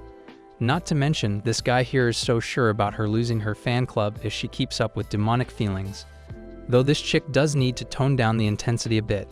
It sounds like Arata has started his righteous lecture about how she will never get past that ditzy attitude of hers. But the question is, can these guys handle some harsh honesty while getting their way with Nintendo? Back in the game room, Oka is rolling around, flaunting her progress with 30 hours worth of playtime this week. Not gonna lie, but can't catch a break with this bum, Arata. Always seems to be knee-deep in some kind of hilarious disaster zone. Recalling his old game times with Oka, those lock-hold choking days of Arata when he used to win. Low-key, this guy wishes he doesn't get a special chokehold this time. Since that night, Oka's confession still dries up his throat. Sounds like this chick totally blew Arata's mind, like an other incest supporter. My man feels the air thicken whenever he is around these Shunji daughters. Makes him wonder if he's the only one daydreaming about this epic truth bomb of a century. The dear old daddy must have had to land them in this mess, and the air is hanging heavy around this lad. Arata for real. Though Arata is in his thinking zone, Oka is getting feisty over there, waiting for this dumbass to complete his monologue. More so, he decides to let her have it easy tonight. Who knew this chick would be packing such godly moves in disguise? With her rumbling like an anime character dictating the gaming world with racked up 5 kills. Girl's got some power rolling here. This just doesn't look like the newbie from last week. Trying to act all hurt by the gameplay, he notices how Oka seems to be having fun. Looks like she has been practicing lately, not to mention that she is a true hard worker, even in school. Loki, this guy believes this girl, Oka, to be the perfection on all fronts with the hard work she pulls. Suddenly, with tsundere mode engaged, Oka the Destructor comes alive, deciding to squash everything into paper. But Arata bets on knowing this side of hers for quite a long time. Look at this tsundere. This chick doesn't even realize she has been breaking Michael Jackson's moves while hitting massive kills. This grumpy beast isn't letting him off easy this time. Makes me wonder if this guy, Arata, admires his sister way more than normal. Like he is finding Oka real cute this time in her carefree zone. Thus, he decides the time for a real showdown and earns the victory like a true gamer. And this is enough to break this tsundere's smirking grin, as she demands to know how Arata just got so good all of a sudden. But our man calls this good luck. However, nothing can save him from that chokeslam now. Operation Chokeslam in submission. Sounds like Arata is about to have some major lessons about games and death. So he uses the secret words, saying he gives up. Even then, Oka, the grumpy beast, packs a heavy chokehold that is about to strangle this lad. Arata has pissed her past the normal limit, so Captain Obvious had it coming, but his manly self notices being squished around her sister's goodies. Somebody's getting a little too comfortable with this. Suddenly, Oka realizes he is going way overboard with this one, as Arata chokes on his breath. Out of the blue, Arata, ever the smart head, gets a chance to flip this situation to his advantage. Talk about an awkward silence. Remixed sibling showdown with a hint of something more. Thus he pins the chaotic lady down, and this just creates a much more awkward scene for both of them. And the game room is practically packing some steamy tension. Now the guy's guilt is choking him worse than Oka's chokehold, and he's mumbling about how that chokehold was hurting him for real. While the lad is trying to keep her radar under the normal degree, Oka breaks her silence about him being a man now. And that just rubs a little differently on him. Trying to get up while Arata demands an explanation, Oka calls the timeout and leaves right away. A daring escape and a slam door on his face, leaving our man high and dry. But Oka is out here with her heart fluttering so loudly that she thinks her manly brother is trying to act all manly even in this weird situation. So she wishes he wouldn't go easy on her next time. Aside from that, this chick left Arata with a million crazy thoughts. Staggering out of the game room, he decides this calls for nap time. Slamming the door on his way, this lad didn't realize the closet fairy was trying to be a really creepy peeper. Hence, Kotono, the shy beanie, peeks nervously around the corners. Looks like this chick has some competition going on. She couldn't help but worry about this rivalry zone that Oka had created to win Oni-chan's heart. And it looks like sibling rivalry has taken a strange turn. The same night, Arata hits up the reading room, where the dearest daddy passes a weird souvenir from Central America. No clue what he even likes. Though this grumpy bum is a bit picky about getting gifts, he finds this rather weird this time. Down to business, the old-timer asks for the report after that bombshell he dropped at Kotoni's dinner party. Thus, this guy here thinks the Shunji family is acting rather too perfect after this, as if each one of them is having their own identity crisis. Such a lively bunch. All of a sudden, this just hits the old geezer's head about something he was meaning to share with Arata. And that just came out of the blue, sending shivers down his spine. Sounds like everyone is out to get him about his crazy love life, which doesn't seem to go anywhere outside the Shunji line. So his dad asks if this guy is packing a hot love life already. Not to mention, the old-timer is scratching the wrong wound, but the pain is real. Man has everyone's eyes set on his love life, and here comes their daddy itching for some juicy gossip. On the other hand, the girls are glued to their master TV, about some Netflix season or something. They all wonder what to watch next, while Banri is out of this world, mumbling something about Mother Nature being all romantic, while Oka, ever the voice of reason, pulls her back on Earth. Aside from that, Oka and Bonri are having a talk about what type of confession isn't at all cringeworthy for them. This heated debate sucks all the sisters into this lovesick feud. On the question about what is Oka's dream, who is all drooling for a crazy hot millionaire packing a good height and some nasty attitude straight out of some Korean novel. With her head launching into complete fantasy, she is daydreaming about her confession night at the rooftop dinner, including a ridiculously expensive ring and some romantic chit-chat. Seriously, girl, dial it back a notch. This catches Siha's attention as she calls Oka to come out of her shoujo world already. Unlike her fantasy world, Siha is all clear about being interested in a guy's future plans ahead, so this lady is all practical. Like some logical chick, she believes in knowing the man's endgame from A to Z before committing. So probably she is looking for someone like her, a nerdy geek with a promising future. Bonri couldn't help but feel sorry for her guy, as she was packing some hardcore expectations. However, Manami believes it's too early for Kotono to pick a type. On the other hand, everyone drives their opinion to let Siha know about her selfish aims being way too obvious. But one son believes the girl only craves things like a tight back hug. Not only that, Oka's got a point that men are not being just direct with their feelings and all. The man just needs to be straight up with his feelings and just let it all out rather than going all fancy. Other than their chaotic opinions, Minami's charming smile and words silence them all, as she believes the person matters more than place and words. Loki, this chick, Oka, thinks they might not get anywhere if Minami runs their love life like that. On the other hand, Siha believes Minami sometimes packs heartfelt sentiments that blow the average mind. After those heavy sentiments, Oka calls for the night, as it's pretty late to get some beauty sleep. Sounds like girls never mess up their beauty sleep, even if their love lives were a complete mess. Before drifting off, Oka, ever the curious gossiper, inquires about Shin's first ever confession. So Minami fills her with juicy gossip details about Shin's dramatic confession to Yu-chan. Yada yada. Their little popular beanie brother is packing a rather manly side, after all, unlike Arata. Even this family has a playboy, recalling the last Valentine. And things just get from 0 to 60 real fast, as Kotono bursts out about loving Arata Oni-chan with burning cheeks. All hell breaks loose as all the sisters stand stone cold, while things go south in a flash. Bonri, ever the savior, casually carries this grenade while assuring Kotono that everyone has known this for a long time. But that doesn't assure the shy bum of this family, who, by the way, is all in for incest. So she shouts about claiming to love Oni-chan as a man, while the bottom feels like falling apart. Talk about this awkward silence drying up their throats. Thus, this chick has sworn today to let it all out, as she mentions that they are not siblings anymore, so they can date now. Not only that, she calls everyone out for being her true rival in this mess. Not to mention, she calls this a meant-to-be type situation, as they all finally find out they are never related to each other. So this crazy chick wants to marry her former big brother. On the other hand, the dearest daddy is getting all cozy with his perfect eldest son. Low-key disappointing the old-timer with his love life hitting a dead end, he assures his son of not rushing it at all. On the question about his marriage and how mom came into his life, that geezer blurts about her perfect face being the top reason. However, he talks about her being strong and soft-hearted at the same time, packing such perfection like a goddess.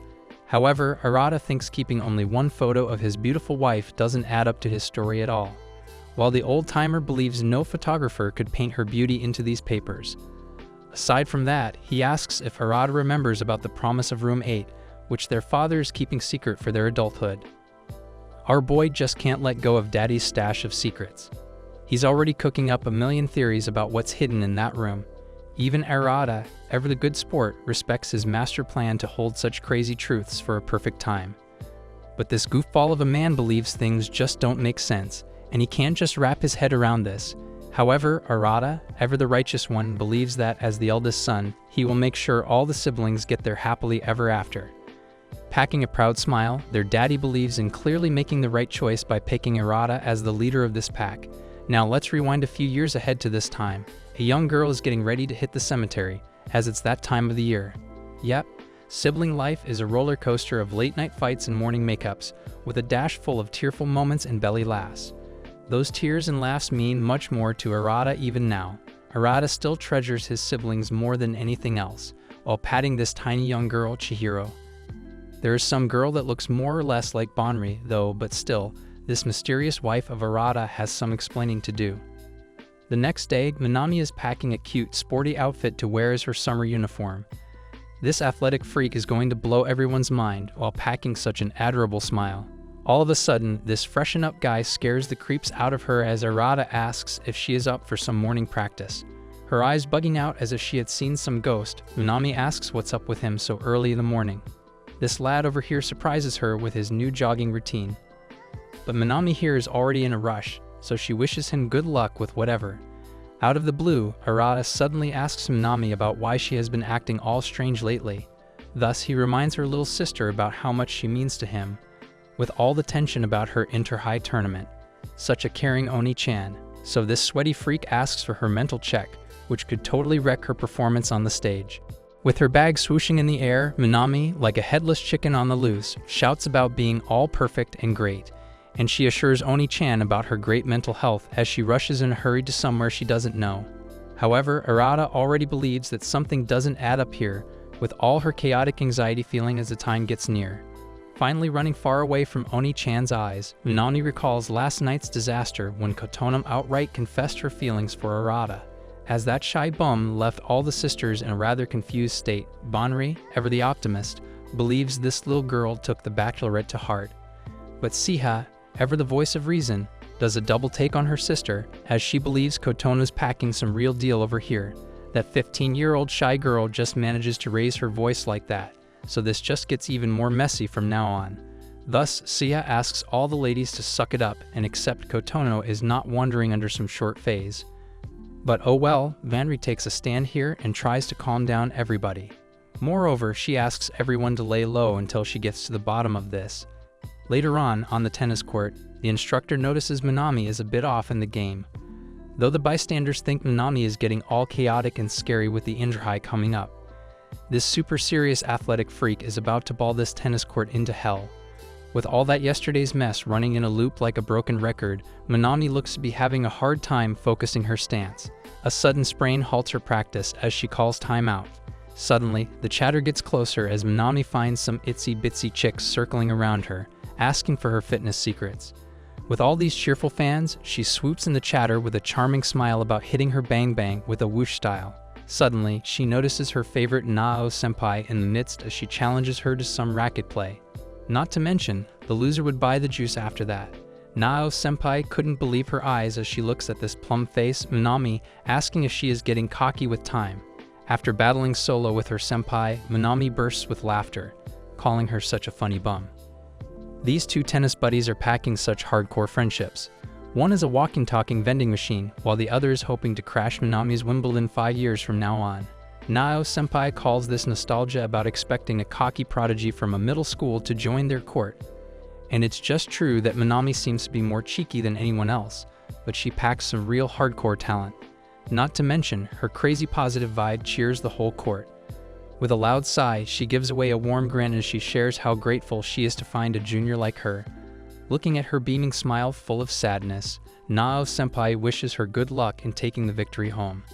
With that said, despite the chaotic spirit, Nao calls for round 2. Later on, someone on their team drops a hotshot bombshell about their captain leaving the team after this tournament. Recalling the old times when Nao called out to Minami's cocky ass for a racket challenge, only to be surrendering like a smashed potato on the ground, Minami, with her talent, served this girl right. However, our athletic freak is recalling these old memories about Nao-senpai and others packing for such fun times. Sitting beside her, Minami asks why she calls this game raclette. With Nao packing such a beaming smile, she is about to blow out her secret as she confesses to loving Federer. So this hot senpai over here talks about Federer's desires of being the best and still pack enough space to eat all the sweets in this damn world. But Minami bets that her senpai might turn into a hippo if she keeps up with this. After this thickening silence, Minami raises his voice to assure Nao-senpai that she will win this gold medal just for her. Later on, Arata, ever the good sport, straight up tells his little sister to be her new trainer until she hits up the inter-high tournament next Saturday. So she better suck it up and let the old man run this ship. Thus, this news hangs heavy in the air, followed by an awkward silence in the fitness room. Like Arata, ever the athletic mess, he is owning up to his big brother title by assuring Minami to help her prepare for her tournament. This silence is so thick, that anyone could hear a pin drop screeching through their ears as Manami makes sense of what this goofball just muttered. Packing this heavy dumbbell, she chuckles about her Oni-chan thinking of training her. Harada flaunts his training school days, which is more than sufficient to help her in this. Out of the blue, Captain Obvious straight up asks Manami if she is injured, which catches this bubbly girl off guard like a red mess. And this deafening silence fills the room, which is blasted by Manami's anxious laughter like a hyena, trying to make this sound all nice. Her sudden hit at her La La Land of denial just confirms Arata being on the right side. Thus, this clumsy bum has been hiding this injury from herself because that's what Arata's intuition says. But Manami rejects this made-up theory. Though he admits to making the trainer thing a joke, this injured thing isn't. Not to mention, she needs someone to be there beside her just in case something like this happens. On the other hand, Oka, the chaotic mess, is sipping this bitter tea with all the memories of Kotonom owning her love for Arata. This truth bomb about them not being blood-related has surely done some heavy damage to their libidos. Well, Arata's hands are in all the right places. He checks Manami's packing for any serious injuries, while she complains of being bored to hell. Suddenly, she jumps a mile high with such annoyance. Her body is itching to do a 100-point match already. Not to mention, this Supergirl's enthusiastic state might be a whole lot more reckless than her training. Thus, this goofball recalls these times as similar to when these two Powerpuff Girls trained together. Packing such nasty stretches, the time made him drift apart from all those consistent workouts. Ever since then, Arata has found her body build to be a whole lot different than it was back then. With Oka's words taking up all the space in his head, he shakes it off like a milkshake grinder. Though Manami looks to be a 10th grader who, by the way, packs such crazy muscles as if she is his male friend or something. After developing such a refined body with a baby's clear skin, this girl has worked crazy over herself all these years. Come to think of her legitimate beauty, even Arata believes in having some crazy fans drooling over her in his class.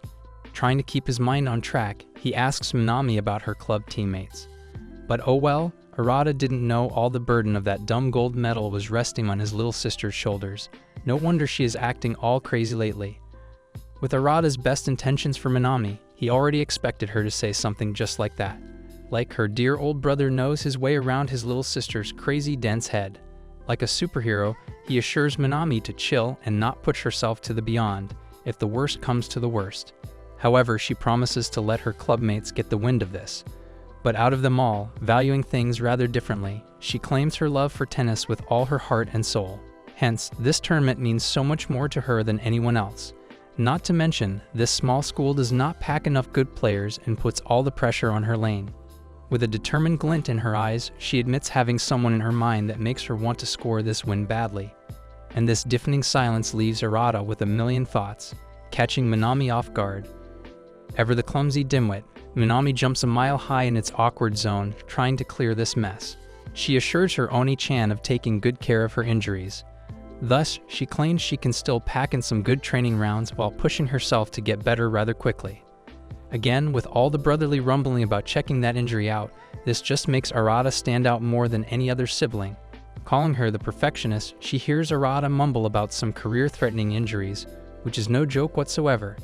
Back to the stretching, this deadbeat loser always realizes late about his sister's ever-growing womanhood.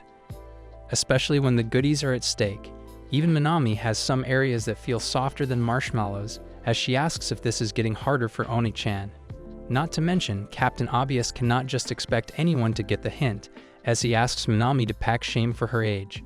This stiff hoofball is now much more flexible, thanks to Manami's training regime. At this rate, Manami might even win the inter-high tournament, because nothing seems to dim her spark at all.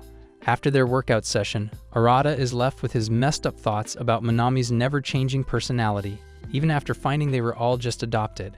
Packing that it is what it is attitude, Arata wipes off some sweat until coming to a halt.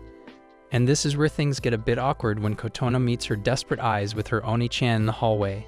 Sweat dripping like a leaky faucet, Arata finally throws a towel on his face, wiping all the crazy smug after some rough and tough workouts. The dude's brain is all whacked with all that adrenaline rush pumping through all his muscles. Even with all the rewinding after the whole adoption mess, Manami, this girl got her never-changing game face on for the inter-high tournament this Saturday, and nothing could faze this athletic freak's vibe, as she is packing some tough nuts to crack this next game. Just as Arata wiped his sweat off his face, he didn't see this one coming, smacking right into Kotono in the hallway, packing such desperate glares, and wouldn't he know that her eyes landed on Arata like a bomb. Talk about this awkward timing. A sudden flashback swooshes in her pea-sized brain, wondering if her Oni-chan knows anything about that night. While Arata, ever the clueless, recalls that steamy shower scene, which by the way has now become a true nightmare for this lad. That girl seems to have not picked her tongue from the laundromat, because what's up with this deafening silence? Not to mention, these guys haven't been alone until that hotshot bath disaster. My man, Arata, is already feeling a nasty twirl in his stomach, because things don't add up here at all. This Captain Obvious believes Kotono is still cooking up something. Not to mention, her silent breakfasts make Arata wonder if she is doing okay. What? She talks too. Now that's news. This girl over here has just blurted 2 sentences in this whole story and nothing else. Don't know what these guys are sniffing, but it ain't true. Dude's whacked brain cannot catch up to his little sister's rebellious phase. Thus, Arata, ever the good sport, reminds the little lady to keep an eye on summer colds. Oh, this tiny bum speaks now. Looks like things are about to get real crazy down here. Thus, she demands to know if Oni-chan had a crazy long session with Minami just now, not knowing what the fuss is all about. He mentions landing a hard workout session with her. Even Arata is shocked to his core, seeing that Kotono can talk more than that. Hence, this short pack asks Oni-chan if Minami seems to be acting weirdly. Though this blockhead thinks she must be referring to her injury, Kotono's mind is elsewhere. This guy is off his rocker, mumbling about how Kotono got a sniff about this. Time to cross-question the lady, as Arata asks if she has noticed something a bit off about her. With that said, Kotono almost loses this mysterious act by mentioning there's no such thing as that. Like a flashy whoosh, this girl runs for her life like some headless chicken on the loose. Don't know what's up with this shy bum of a girl, always creating a mess everywhere. Later on, in the second match at the Inter-High tournament, the stage is set all packing such a crazy riled-up audience. Most are cheering for Seiju Primary High's Shunji Minami, who by the way, has some crazy potential to top the next national team. All this chatter from her thrilled fans, they cannot believe their eyes when seeing Minami in flesh and bones. Whereas Minami has nothing on her mind except this win for one and only Nao Senpai. Though if it weren't for that goofy mess of a senpai, she would have hated tennis. With all those flashbacks, she thanks her senpai for sticking up for her all this time, as Minami refuses to lose this one. This athletic freak is out here, betting on everything not to let the end be in tears, because she cannot relay her Nao senpai in any other way. And that's that. She finally bit the bullet and decided to go for the gold medal this year. This Supergirl has finally nailed it down and kicked it up a notch with her last attempt. With a sigh of relief, the results are on the board, as the winner is Seiju Primary School Shunji Minami.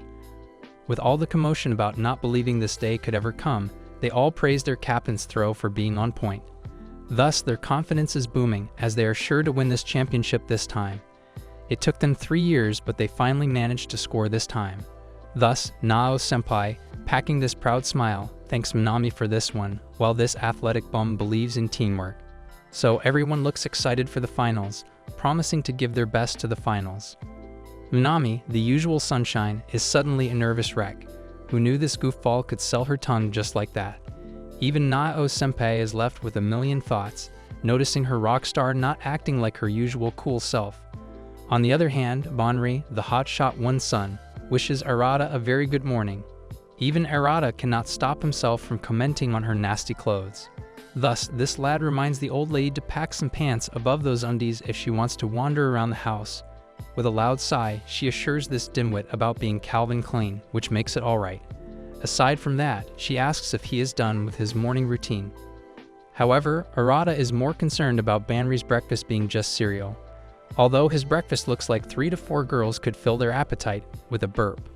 However, she reminds this blockhead about his sister's crazing diet all these years, keeping them in tight shape. However, in the case of gaining weight, she teases his little brother to teach her some nasty ways to lose weight.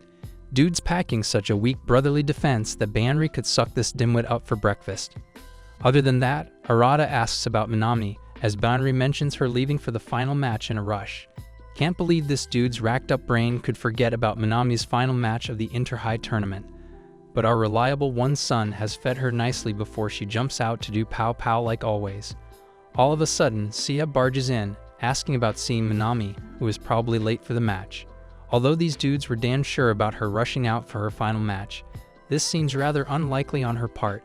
Not to mention, Sia has already spotted her tennis shoes racked in the corner. Sounds like these guys are a bit off their rocker. After questioning everyone and seeing any signs of Manami, the only conclusion left is that Manami has actually left. And with her final match in the next few hours, this shit is going to get even thicker than this. This news of Manami's mystery deepens while the clock's ticking for the final match, and there's no sign of her. Looks like this athletic bum just vanished into thin air, causing one heck of a frenzy in her home. With her big hour at the Inter-High tournament, this situation just got from 0 to 60 as things look to be rather messy. After Xian's entry with raised eyebrows, even this gossip king has no idea what's up with Manami and just where she ran off. All of a sudden, a slam on the door surprises the Shunji family with a loud thud. Manami, packing a charming smile, wishes everyone good morning. Thus, this clumsy bum has the nerve to ask, "What's the fuss over here?" And everyone's mouth just practically hit the ground when they realized Manami wasn't missing at all. Seriously, what kind of prank was this little firecracker trying to pull? Got everyone's throat all choked. Dude's whacked out brain musters up the courage to ask this shiny bum about where she has been all this time. With a charming grin, she mentions walking to some store. While her big brother is trying to put some sense into this goofy mess, Oka mentions the clock striking 9 when she should have gone for her final match at 7 a.m. However, Manami, ever the chill girl, assures these guys that the supporters' entries are at 10 o'clock, so it will all be fine. Dude's got a screw loose or something. Is she not playing? This girl surely has gone batty. Oka asks her if she isn't playing or if something has gone wrong. She asks her to keep them all updated, at least. Although this tennis freak suddenly just doesn't feel like playing for the team. The Shunji family is trying to figure this out together, as this all seems unnatural on her part. Aside from that, Arata recalls her determined eyes, hoping to win this tournament for someone special. Thus, this good sport brother wonders if something has gone wrong or if her injury is making her act all ditzy. Not to mention, this girl is sulking alone in her room. All of a sudden, she jumps right up, seeing Arata scaring the daylights out of her. Hence, Arata asks her to cut her crap and just spit it out already. He demands to know what has gotten wrong with her playing the final match when she was really looking forward to this. However, this happy-go-lucky person thinks her Oni-chan is the kindest of all, so to break this up, she explains the committee's finding about her injury so she got disqualified instantly. Putting on a happy face, she explains how her captain saw her treating her leg and sent her home instantly, without taking any chances for the finals. Thus, she is called off the game as she blurts about everyone being too kind. With all smiles on the surface and an additional evil grin, this girl believes she will have many more chances in the future. Not to mention the privilege of being a prodigy suddenly, Arata gets it that she is rather too fine with this. Though she wishes not to make everyone worry and come in their way, it is what it is. Not to mention, she believes she is going to lose even if she tries playing. Even after seeing her cheerful self not give a crap about this, Arata still worries about Manami. He does think dropping out seems like a more mature option. But this guy refuses to believe this all is something that doesn't add up here. Later on, Xian catches up to Arata, daydreaming about what just went on with their athletic champion. Out of the blue, Xian asks his Oni-chan to come with him for a moment. Thus, Arata learns of Yamaguchi spilling beans about Manami's injury. While Arata assures Xian that Manami is dealing with this quite nicely. Out of the blue, Xian is giving that look, which tells a different story. Upon asking, he mentions spotting Manami out this morning in the yard. Watching her sob like a 5-year-old, Xian thought it would be best if he kept quiet and let her have this moment until the real story got the wind. So this beanie weenie believes their athletic sister might pack a daring, carefree spirit, but the truth is she cares too much. Not to mention, she is the one to get hurt the most, even if she packs this cheerful mask. Afterward, Arata suddenly slams Manami's door to check on her, only to find her weeping against her wet pillow. This sudden intrusion made her jump right out of bed, and despite packing this smiley mask, Arata could tell she was upset. Upon asking what's the fuss, Arata orders her to get ready because they are about to leave right this instant. However, she demands to know where Oni-chan is taking her so suddenly. Thus, Arata, ever the savior, asks her to prepare herself for her final match. With all her rumbling about how and why, Arata pulls her out of the house. and she didn't see this coming. She looks at everyone packing her gear to watch her final match at Injihai. With all this commotion, Vanri One's son asks everyone to check their seatbelts because this is going to be one steamy ride. Hoping to catch the match in 10 minutes, Sia cuts to the chase, mentioning how anxious Banri looks, so better hold their horses. With all this crazy chatter just to catch Ariake Arena for Minami's final match, Oka demands this fat gorilla to make some space. With all the rumbling, this athletic mess looks quite anxious about all this as she clenches her shirt tightly. Noticing her being all tense, Arata asks Minami to promise him she will drop right when she feels like it has gotten dangerous. Thus, he demands her to just stop lying to him or herself. In this jam-packed traffic, their big-ass car can't even twerk a little. Someone is screaming about what the fuss is all about, though they can spot Ariake Arena right from here. But these bums are stuck in one spot. Oka, on her usual hyperdrive, asks Banri if she could whip out some magic and get them out of there. But Banri, the Captain Obvious, lays it down gently as she explains about a thing called a traffic jam ahead. With all the side commotion, Minami is out here daydreaming about Naof-senpai's old memories, which she cherishes. Oka, such a classic tsundere, has this feeling to rip the traffic apart as she demands Arata pull something right this instant. The dude's racking his brain for some ideas to take Minami into the arena before 10 minutes end. These guys, trying to act like heroes, are out here to save their athletic freak from lifelong regret. All of a sudden, Kotono spots some bicycles. Jackpot. Oka, the Captain Obvious clear-cut, calls these dimwit sloths to pay attention to their surroundings faster. Thus, she thinks this is a far better option than this big-ass car, but nobody owns a Dan account. And this is where our logical princess steps in, as Siha asks Arata to use hers. Ever the smart head, Sita pats Oka, mentioning the benefits of the accounts, especially for shopping. Aside from that, Arata watches his clock as there are only 5 minutes left to pull off some miracle.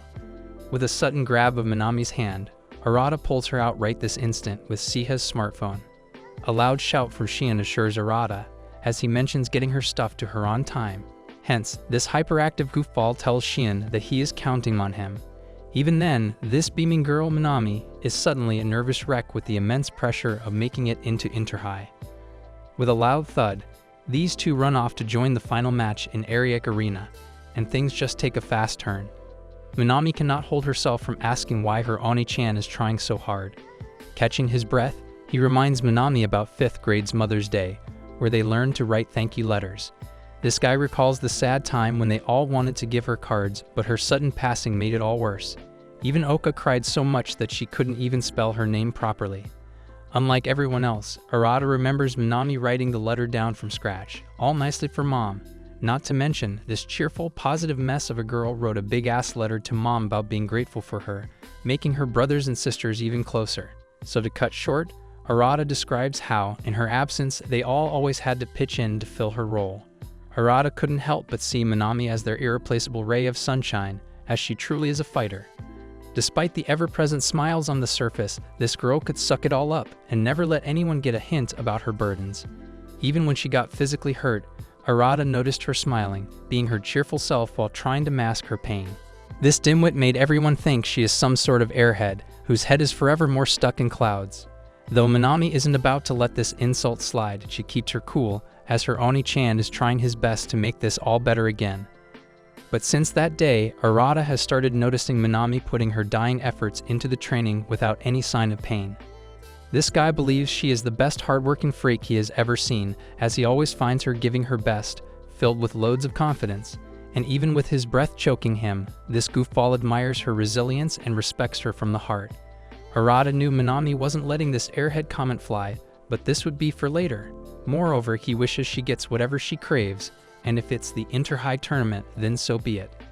Just as long as she doesn't push herself so hard, she explodes into a confetti of regret. Drenching in sweat like a leaky faucet, this guy is rocking the best Oni-chan award this year for sure. Not gonna lie, this whole family jumped into some hefty, big-ass car like a roller coaster ride for dear old Minami.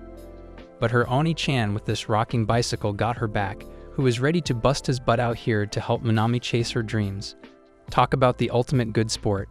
Even this man has enough of his drama to deal with, but Minami packs a special case. With enough time to save, Arata gets there in the nick of time and leaves Minami for her destination right away. Out of the blue, Nao-senpai's jaw is dangling on the floor to see Minami making it on time. Not gonna lie, this man even floored the captain with such a dramatic entrance. Mind you, those two got their jaws dangling on the floor, sweeping off some real dirt. So Arata swoops in to save the day like a puppy to fetch his little sister a shot. Before she could mutter anything, Arata bowed on his knees to beg the captain to let her sister have her chance. Even Minami didn't see this coming. Thus, Arata assures Nao about Minami, promising not to overdo it, no matter what happens. Yeah, right. The dude's just not ready to take rejection after making it here this fast, so he begs with his full heart to help his little sister make it to the final match. After such a steamy hustle, there's no way this guy is about to settle with a no for an answer. A bolt from the blue, the director swoops into this steamy situation as he checks out Minami, with concern written all over his face. Thus he asks the little superstar if everything down there is alright. Ever the ray of sunshine, Minami, with her puffy chest, throws him a blinding smile while saying, "Yes, sir." And this is where things just get wild from here on out. Looks like Minami might get her big break this time because the scene looks to be rather promising. As things are just about to get wild when their little superstar thinks she missed her big match, the director waltz in here. Packing a solid concern, he still makes sure to ask how Minami is doing overall. Minami, seeing a ray of hope, throws a big smile like a champion that could light up the stadium. And believe it or not, this girl could turn all the tides in that arena if these guys just let her loose. It sounds like this athletic freak might get her big break after all. The scene is set, the tension is high, and something tells me things are about to get crazy over here. The stadium is jam-packed with all the chatter. No wonder, the traffic looked like such a rut outside the arena. Minami, suited in her cute sports uniform, is about to let loose her power and talent altogether. This crazy chick is cooking up some crazy-ass plans to make this final match a hit in Seiyu's history. All of a sudden, a familiar voice from the audience's rumble calls out to Minami. With a swift turn, she notices all those guys making it in time to see the family's ray of sunshine about to hit. Not only that, the Shunji family did her style of prep, with all the boards and slashes to cheer up their little sister. With a sudden gulp, she breathes out to focus now. Putting her game face on, she calls this game in the name of those days with their rough training that made things all easier today. Not to mention, the main reason behind this is Nao-senpai, ever the good sport, becoming the fiery backup to support her through and through. Later on, Minami walks out to find her team sobbing together like some weak-ass groupie. With Minami sinking into the ocean of guilt, her silence is choking her own throat. Even with all this, she is passing some greeting stares down her team. Thus, this girl bottles down her grief to apologize for losing this match like a dumbass. All of a sudden, Nao-senpai spots Minami and holds her right there before she finds some way to pin this all on herself. With her head sulking down like a lost warrior, she asks her captain to slap her and get that aggression off of her. Just then, Nao reaches her with such heavy steps, fluttering Minami's heart. Out of the blue, Nao bows to Minami for making them all reach such a big height with her talent. With all the teammates smiling at her sport, Nao assures her on everyone's behalf that she did the best she could. Aside from that, Nao is just hoping these results don't wreck Minami's big future. With that said, she thanks Minami for bringing hope to them and her. Though Minami almost bursts into tears, she holds her composure like a true professional. Later, at the parkside bench, Arata catches up to his little sister, who is sitting like a corpse with no life whatsoever. Before her Oni-chan spills something, Minami passes a blinding grin about being lost this time for sure. Even with everyone's crazy ass hustle over here, she has just gone to mud, so her sorry ass is dripping guilt. Not to mention, Arata's brotherly love calls out to his little sister for letting this all go, because this is the best she could pull off. Not only that, a raging number of fans and teammates have already thanked him for bringing their gem to the field. However, Minami, ever the athletic freak, just can't believe she would let down her Oni-chan after he begged the director to take her in. After all that speech about respecting this bus, she calls herself pitiful after this. Aside from that, this chick makes sure his Oni-chan and others know how grateful she feels to them for having her back. Not only that, Minami is sure to have regretted this if she stayed home with bad results, packing lifelong regrets. After everything, all she has to look forward to is Yagamuchi-san's favorite meat pie on match days to cheer up the lot. As she is about to walk out, Arata pulls her in a tight hug to make it all better. This dimwit reminds his little sister not to ever lie to her, Oni-chan, as it's okay to cry when she feels hurt.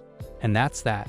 This just does the trick here, as she bursts into tears, grabbing her Oni-chan, while thinking the only way to get their forgiveness is to become the world's best tennis player. After inviting them all to Wimbledon on a private jet, rambling with all these questions, she asks why she feels so weak. Not to mention, this next scene hits you right in the feels. Manami, buried in Arata's hardcore chest, is letting out a heart-wrenching scream, which is muffled by the gains he is packing. She wants to get stronger, stronger, and much stronger, enough to never again kiss a single shot that is so important. Rambling out all her desires and regrets, this chick refuses to let history repeat itself all over again. Tears stream down her gorgeous face with a show of her determination and fear of failure. On the other hand, Arata, ever the supportive big brother, wraps his little sister in a tight hug. This goofball, who is breaking inside to see his cheerful little sister tearing apart like this, stands there silent, thus giving her some room to ramble it all out just to get clarity. And as his shirt drenches in her tears, Manami's cheerleader reassures her of knocking down all the shitheads in the next game for sure.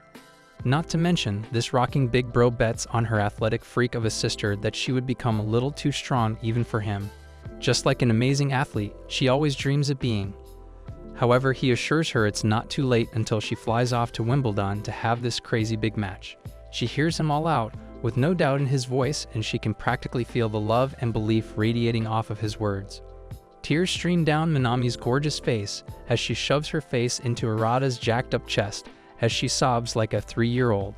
Thus, this goofy mess here is all greedy about getting stronger like Hulk, to pack such heavy shots that could even blow the net. Not to mention, never miss such an important match again. Even Arata believes this might leave a bigger mark on his poor little sister. Hence, Arata, her solid support system, refuses to nudge her away, thinking she needs this for a long time. His voice thickens with heavy emotions as he assures Manami that she will do everything she has ever dreamed of and more. Later on, Manami figures a cold shower would wash away the sadness. But let's be real, this works as well as the chocolate chip cookies for heartbreak. However, this packs some heart attacks if it is kept for the long run. Shivering under the shower spray, she is scrubbing away her tears, and maybe a lot of guilt is dripping off of her this time. Each water drop feels heavy on her chest as she takes a much deeper breath, with everything replaying in her head. This whole day, from Oni-chan's special edition pep talk at the bicycle ride to his tight hug on her meltdown. This just struck like a broken record. Thanks to Arata's style of opening her up, she looks to be handling this rather nicely. On the other hand, Oka is pissing her pants to strangle that referee not to call that ball in. However, Siva is confused about Oka's grumpy behavior about something that happened last week. Till justice is served, Oka assures everyone not to forget that ugly mug face. Since that dipshit of an umpire making such a careless error, everything started to fall into the bottom hole. If not for that scumbag of referee, Manami should have won that gold medal right off that ditzy girl's nose. Seeing her hyperdrive for her sister, Banri is proud of her for sticking to her sister. Thus, one son believes she didn't lose this shit, while Oka asks Arata if he is on their side. And this is where Arata gets stuck in the middle of this family's firestorm. The dude's racking his brains to find an answer that could not rile up this crazy lady over her. Thus, he mentions that the result over here means not so much, but what Manami feels about this. So he asks if she has any regrets, and that's that. Banri couldn't be more proud of his handsome little brother, Oka.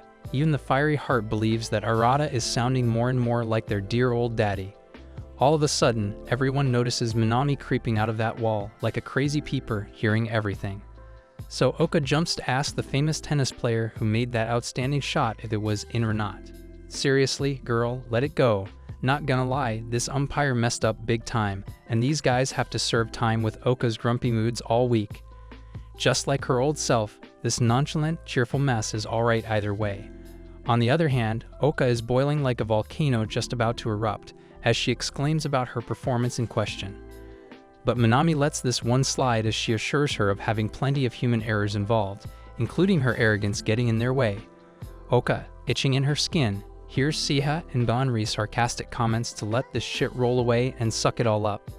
But Oka, itching for some justice, calls out to ask everyone if it's wrong to hope for Manami's success, even if she didn't ask for it. Like she is her damn little sister who got played by those perky-ass fools. All of a sudden, the supportive brother asks Manami if she warmed herself properly this time. With everyone ignoring Oka's rants, she is now dialing up the crazy over here, catching all the flames and asking everyone to stop right there. Well, Siha is damn sure they have let loose this monstrous girl for a long time, and now she is about to show her crazy-ass demons. Thus, Oka calls to demonstrate Manami's performance with a ball that even excites her beast of a dog. With everything aside, Banri calms her down, while Kotono asks where Shion ran off to. This psycho surely is packing a whole lot of disorders as Sia looks at her with a pretty insane gaze. All of a sudden, she is about to hit Manami, but Arata swoops in to catch the ball right on time. Not gonna lie, that was just cool for a dude like him. Certainly he protected his little sister like he promised. While Manami burns up with his warm touch, Arata scolds Oka for almost hurting Manami. Not to mention, these guys pushed this athletic mess from her support zone to the player zone that day. So Arata asks Oka what would have happened if this had just hit her in the face. That injury mess would repeat itself all over again. With a sudden shift to her, he asks if she feels alright, but Manami, with her burning cheeks, nods at him. While her head is playing that hug scene in a loop, this girl is about to have a long time with her pillow tucked in her arms. Recalling those confession times with Oka and Kotono, Manami watches his Oni-chan scold others for not ever hurting her again. Looks like something's about to change for Manami too.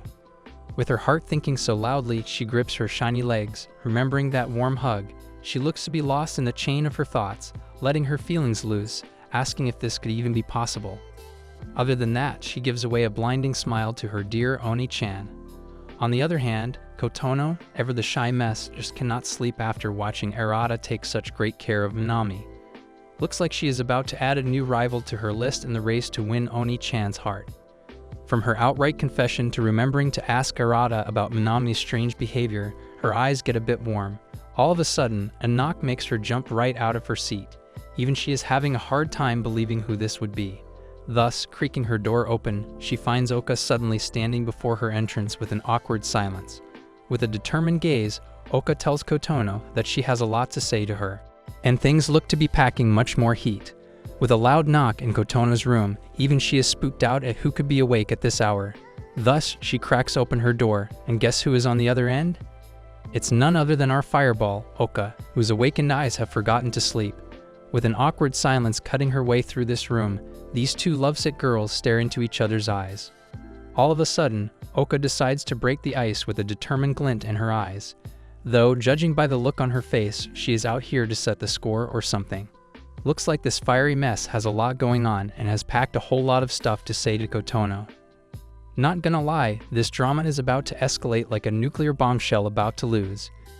Besides that, Arata, ever the geeky old brother, is out for reading time as Captain Cozy relaxes for the first time in this whole week. On the other hand, this steamy commotion is riling up with Oka's presence in Kotono's territory. With a loud yelp, her heartfelt confession is circling in Oka's mind like some kind of old-ass CD playing in a loop. Looking over at her spacious grounds, Oka expresses that it's been a long time since she wandered around here. Not to mention, this shy cutie is packing all this cute stuff up on the shelf just like her childish self. Looks like she hasn't outgrown these yet, with her just striking 15. Fearing to come to the point, Oka compliments her taste in furniture. Out of the blue, she spots Kotono's first edition of Bean's photo album, the infamous K-pop idol. Not gonna lie, Kotono has her heart dead set on this idol, and let's say her Oni-chan tops this list for damn sure. While Oka talks about this recent vocal unit packing up really nice concerts, Kotono cuts to the chase. She straight up asks her one son about what's keeping her awake at this hour. With that attitude, Oka comes to her senses while mentioning the same topic that is riling her up. Catching a deep breath, Oka talks about Arata's being the first and foremost name on Kotono's lips, so she would want to start from there. Thus, Oka casually drops a bombastic question about Kotono's intention with her Oni-chan. However, Oka, the obvious one, wishes to respect Kotono's feelings by not calling this ret a phase. However, if Kotono is even a little dead set serious about this thing, then she would like to paint a rough picture as to how it could go far. Like her dear old one son, Oka shows her doors open for some chit-chat if she ever feels a bit lost, as she calls herself the middle management. But this total wreck of a mess knows about Oka more than she thinks, as she musters up the courage to spit it all out. Seems like Kotono packs some solid tongue because look at her go, blowing off truth bombs like this. She is going to massacre Oka's poor heart into bits as she confronts her, knowing about the incident with Arata. Not only that, she explains how she confesses to Arata about how she likes him. And this just catches her off guard, with her eyes bugging out like some cartoon character. Her heart throbs like it's about to go down. Oka couldn't believe what she just heard. Well, too much of a tongue she has. She just slips all the sisters into this crazy mess. Oka perks up at this. It looks like the Shinji family has caught up with the wind of this. Kotono talks about how Banri and Minami must have accidentally blabbed online, and now Oka is ready to pound those two. A look of pure dread washes over Oka as Kotono talks about peeping at these two in the game room like some old closet fairy. However, this looks to be a heavy misunderstanding here, as Oka asks Kotono to just hold it together. So this hot mess assures Kotono about saying that all is a twin flame, similar to the game room. Oka tells her off, saying that she doesn't even recall ever confessing to that clumsy ass. With Oka owning this up as a misunderstanding, Kotono gets riled up in excitement while asking for some more reassurance. Thus, Oka swears on this whole mess just being a twin flame thing and nothing more than that. Just hearing these soothing words, Kotono's cheerful smile comes right back on her lips as she talks about how she couldn't take on such a heavy love triangle. After that, Oka watches this keychain like some sort of nervous wreck standing outside Kotono's room, and this steamy scene calls for some bath time. The next day in school, their homeroom teacher is about to return the exam results. So with the result handed over to this lot, Oka watches her friends sulk in the corner as they ask Oka if she got an A again. While her girls think of her as some sort of academic goddess, Oka hears all the whispers of students about her, piling up her excellent record, exceptional beauty, and outstanding athletic abilities, not to mention that she is the third daughter of the Shinji family. Not only that, but this girl's popularity poll is some damn real proof of her next year's victory over being the student council president. However, this total wreck of a girl is sulking in the corner as she sees herself scoring a D this time. Even in this jam-packed room full of students and their rut of a commotion, she feels all alone. Upon reaching home, Arata, ever the Mr. Right, catches Oka sulking over the entrance. Thus, this goofball dares to ask this fireball what the fuss is all about. Pointing at this huge bag, he asks if she is planning to run off somewhere. With a loud sigh, she blurts it out, making it to Yamanashi. And this just catches the poor lad off guard, as he didn't think this hot mess could get any more psycho than this. Hence, Arata demands to know what's up with this sudden trip all by herself, as if she is losing her mind. Oka brushes his worries aside, as she believes this isn't a big deal at all, though she accepts feeling a bit off. With a door slam on his face, this just confuses Arata even more than her grumpy mood swings. On the other hand, he thinks about what Yamanashi is cooking for this girl, or what she is trying to pull off here. Even with the 3 days off, he believes she could make it out alone there. Not to mention, so much has happened recently, so he guesses she is just looking to have some time alone. With that said, this lad is off to enjoy some cold baths. Some 3 days later, when classes resume, there is no sign of Oka coming back at all. Alright, things have just gotten a little weirder than last time. After clearing the air with Kotono, the youngest sister to the lot, who by the way is such a steamy hot mess for her Oni-chan, Oka vanishes to Yamanashi, saying her goodbyes to the walls and nothing else. Maybe this was all the drama lately that caught her mental health in some tangled mess, or maybe she just needed a serious case of me time. Anything could be expected from such a fireball, so whatever the reason, the girl's gone. In the meantime, this brave soul, Arata, is off to enjoy some nice time alone with a refreshing bath like a cherry on top. 3 days later, with the whole new season coming back to this town, and school's back in session, guess who's still not coming? Yep, Oka's no-show. Where could she be? So there has been no sign of this girl coming back until now. Later on, the old school morning with the same old commotion about how gorgeous this pack is, though those fanboys don't seem to miss such a fiery presence between these four beauties. And there they go. Finally, someone felt the need to point out Oka's missing in front of his bunch. With this cheerful mess, Minami thinks she has been awfully quiet for 4 days as she hasn't answered any of her calls. While Arata at the back, standing with Shien, thinks about Oka, a girl with pigtails. Though nobody knows where this young fireball, Oka, is heading to, where not even her twin brother can crack some directions. Back in his seat, some girl reaches out to Arata to ask if there is any news about Oka coming home. Though these fangirls are out here worrying their asses off for that carefree ninja, who just left them out cold like this. Even then, Arata, ever the big shot, tells her even the Shinji siblings to have no idea where she has run off to. So she asks Arata to keep them all updated. With her worrisome friends gone, Arata blames these guys for dialing up their anxiety levels about where Oka has gone. Not only that, Oka is just causing such a fuss around here. Even now, Arata blames himself for letting her go like this. Suddenly, she was thinking of going to Yamanashi, but there was no such thing as a return in her schedule. Not gonna lie, a runaway hot mess is no laughing matter though. Until now, Arata just realizes this girl must be packing a shit ton of worries after all. Back at home, Siha, ever the logical princess, calls this fuss an abnormal situation, getting worse with each passing minute. Even Sheen agrees that they didn't believe she would take a break this long, endangering her grades over this. Well, Siha drops a heavy truth bomb about Oka. A pretty face could be in some danger or something must have gone wrong. She believes she is the only one thinking this girl might have some special reason for all this, but a phone call doesn't hurt. Upon asking, Arata mentions not receiving any calls from her whatsoever. With a sudden scowl, she teases Arata for calling that mug face a twin, with no sense of responsibility for his other half.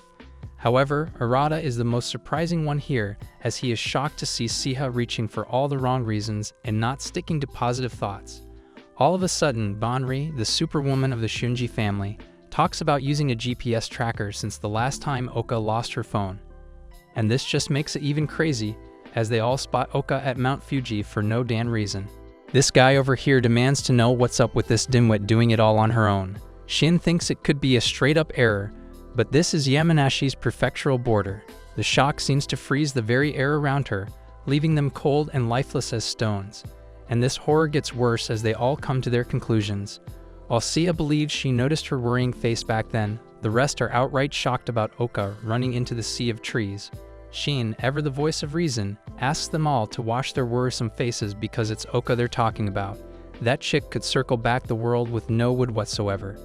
Even Banri, who seems to be losing this, hugging pasta tongs could make her feel better than this. Thus, Shin asks everyone to have a nice dinner and welcome their sister tomorrow. However, Arata, ever the worrisome prick, bets this fireball chick is out to catch some attention or what.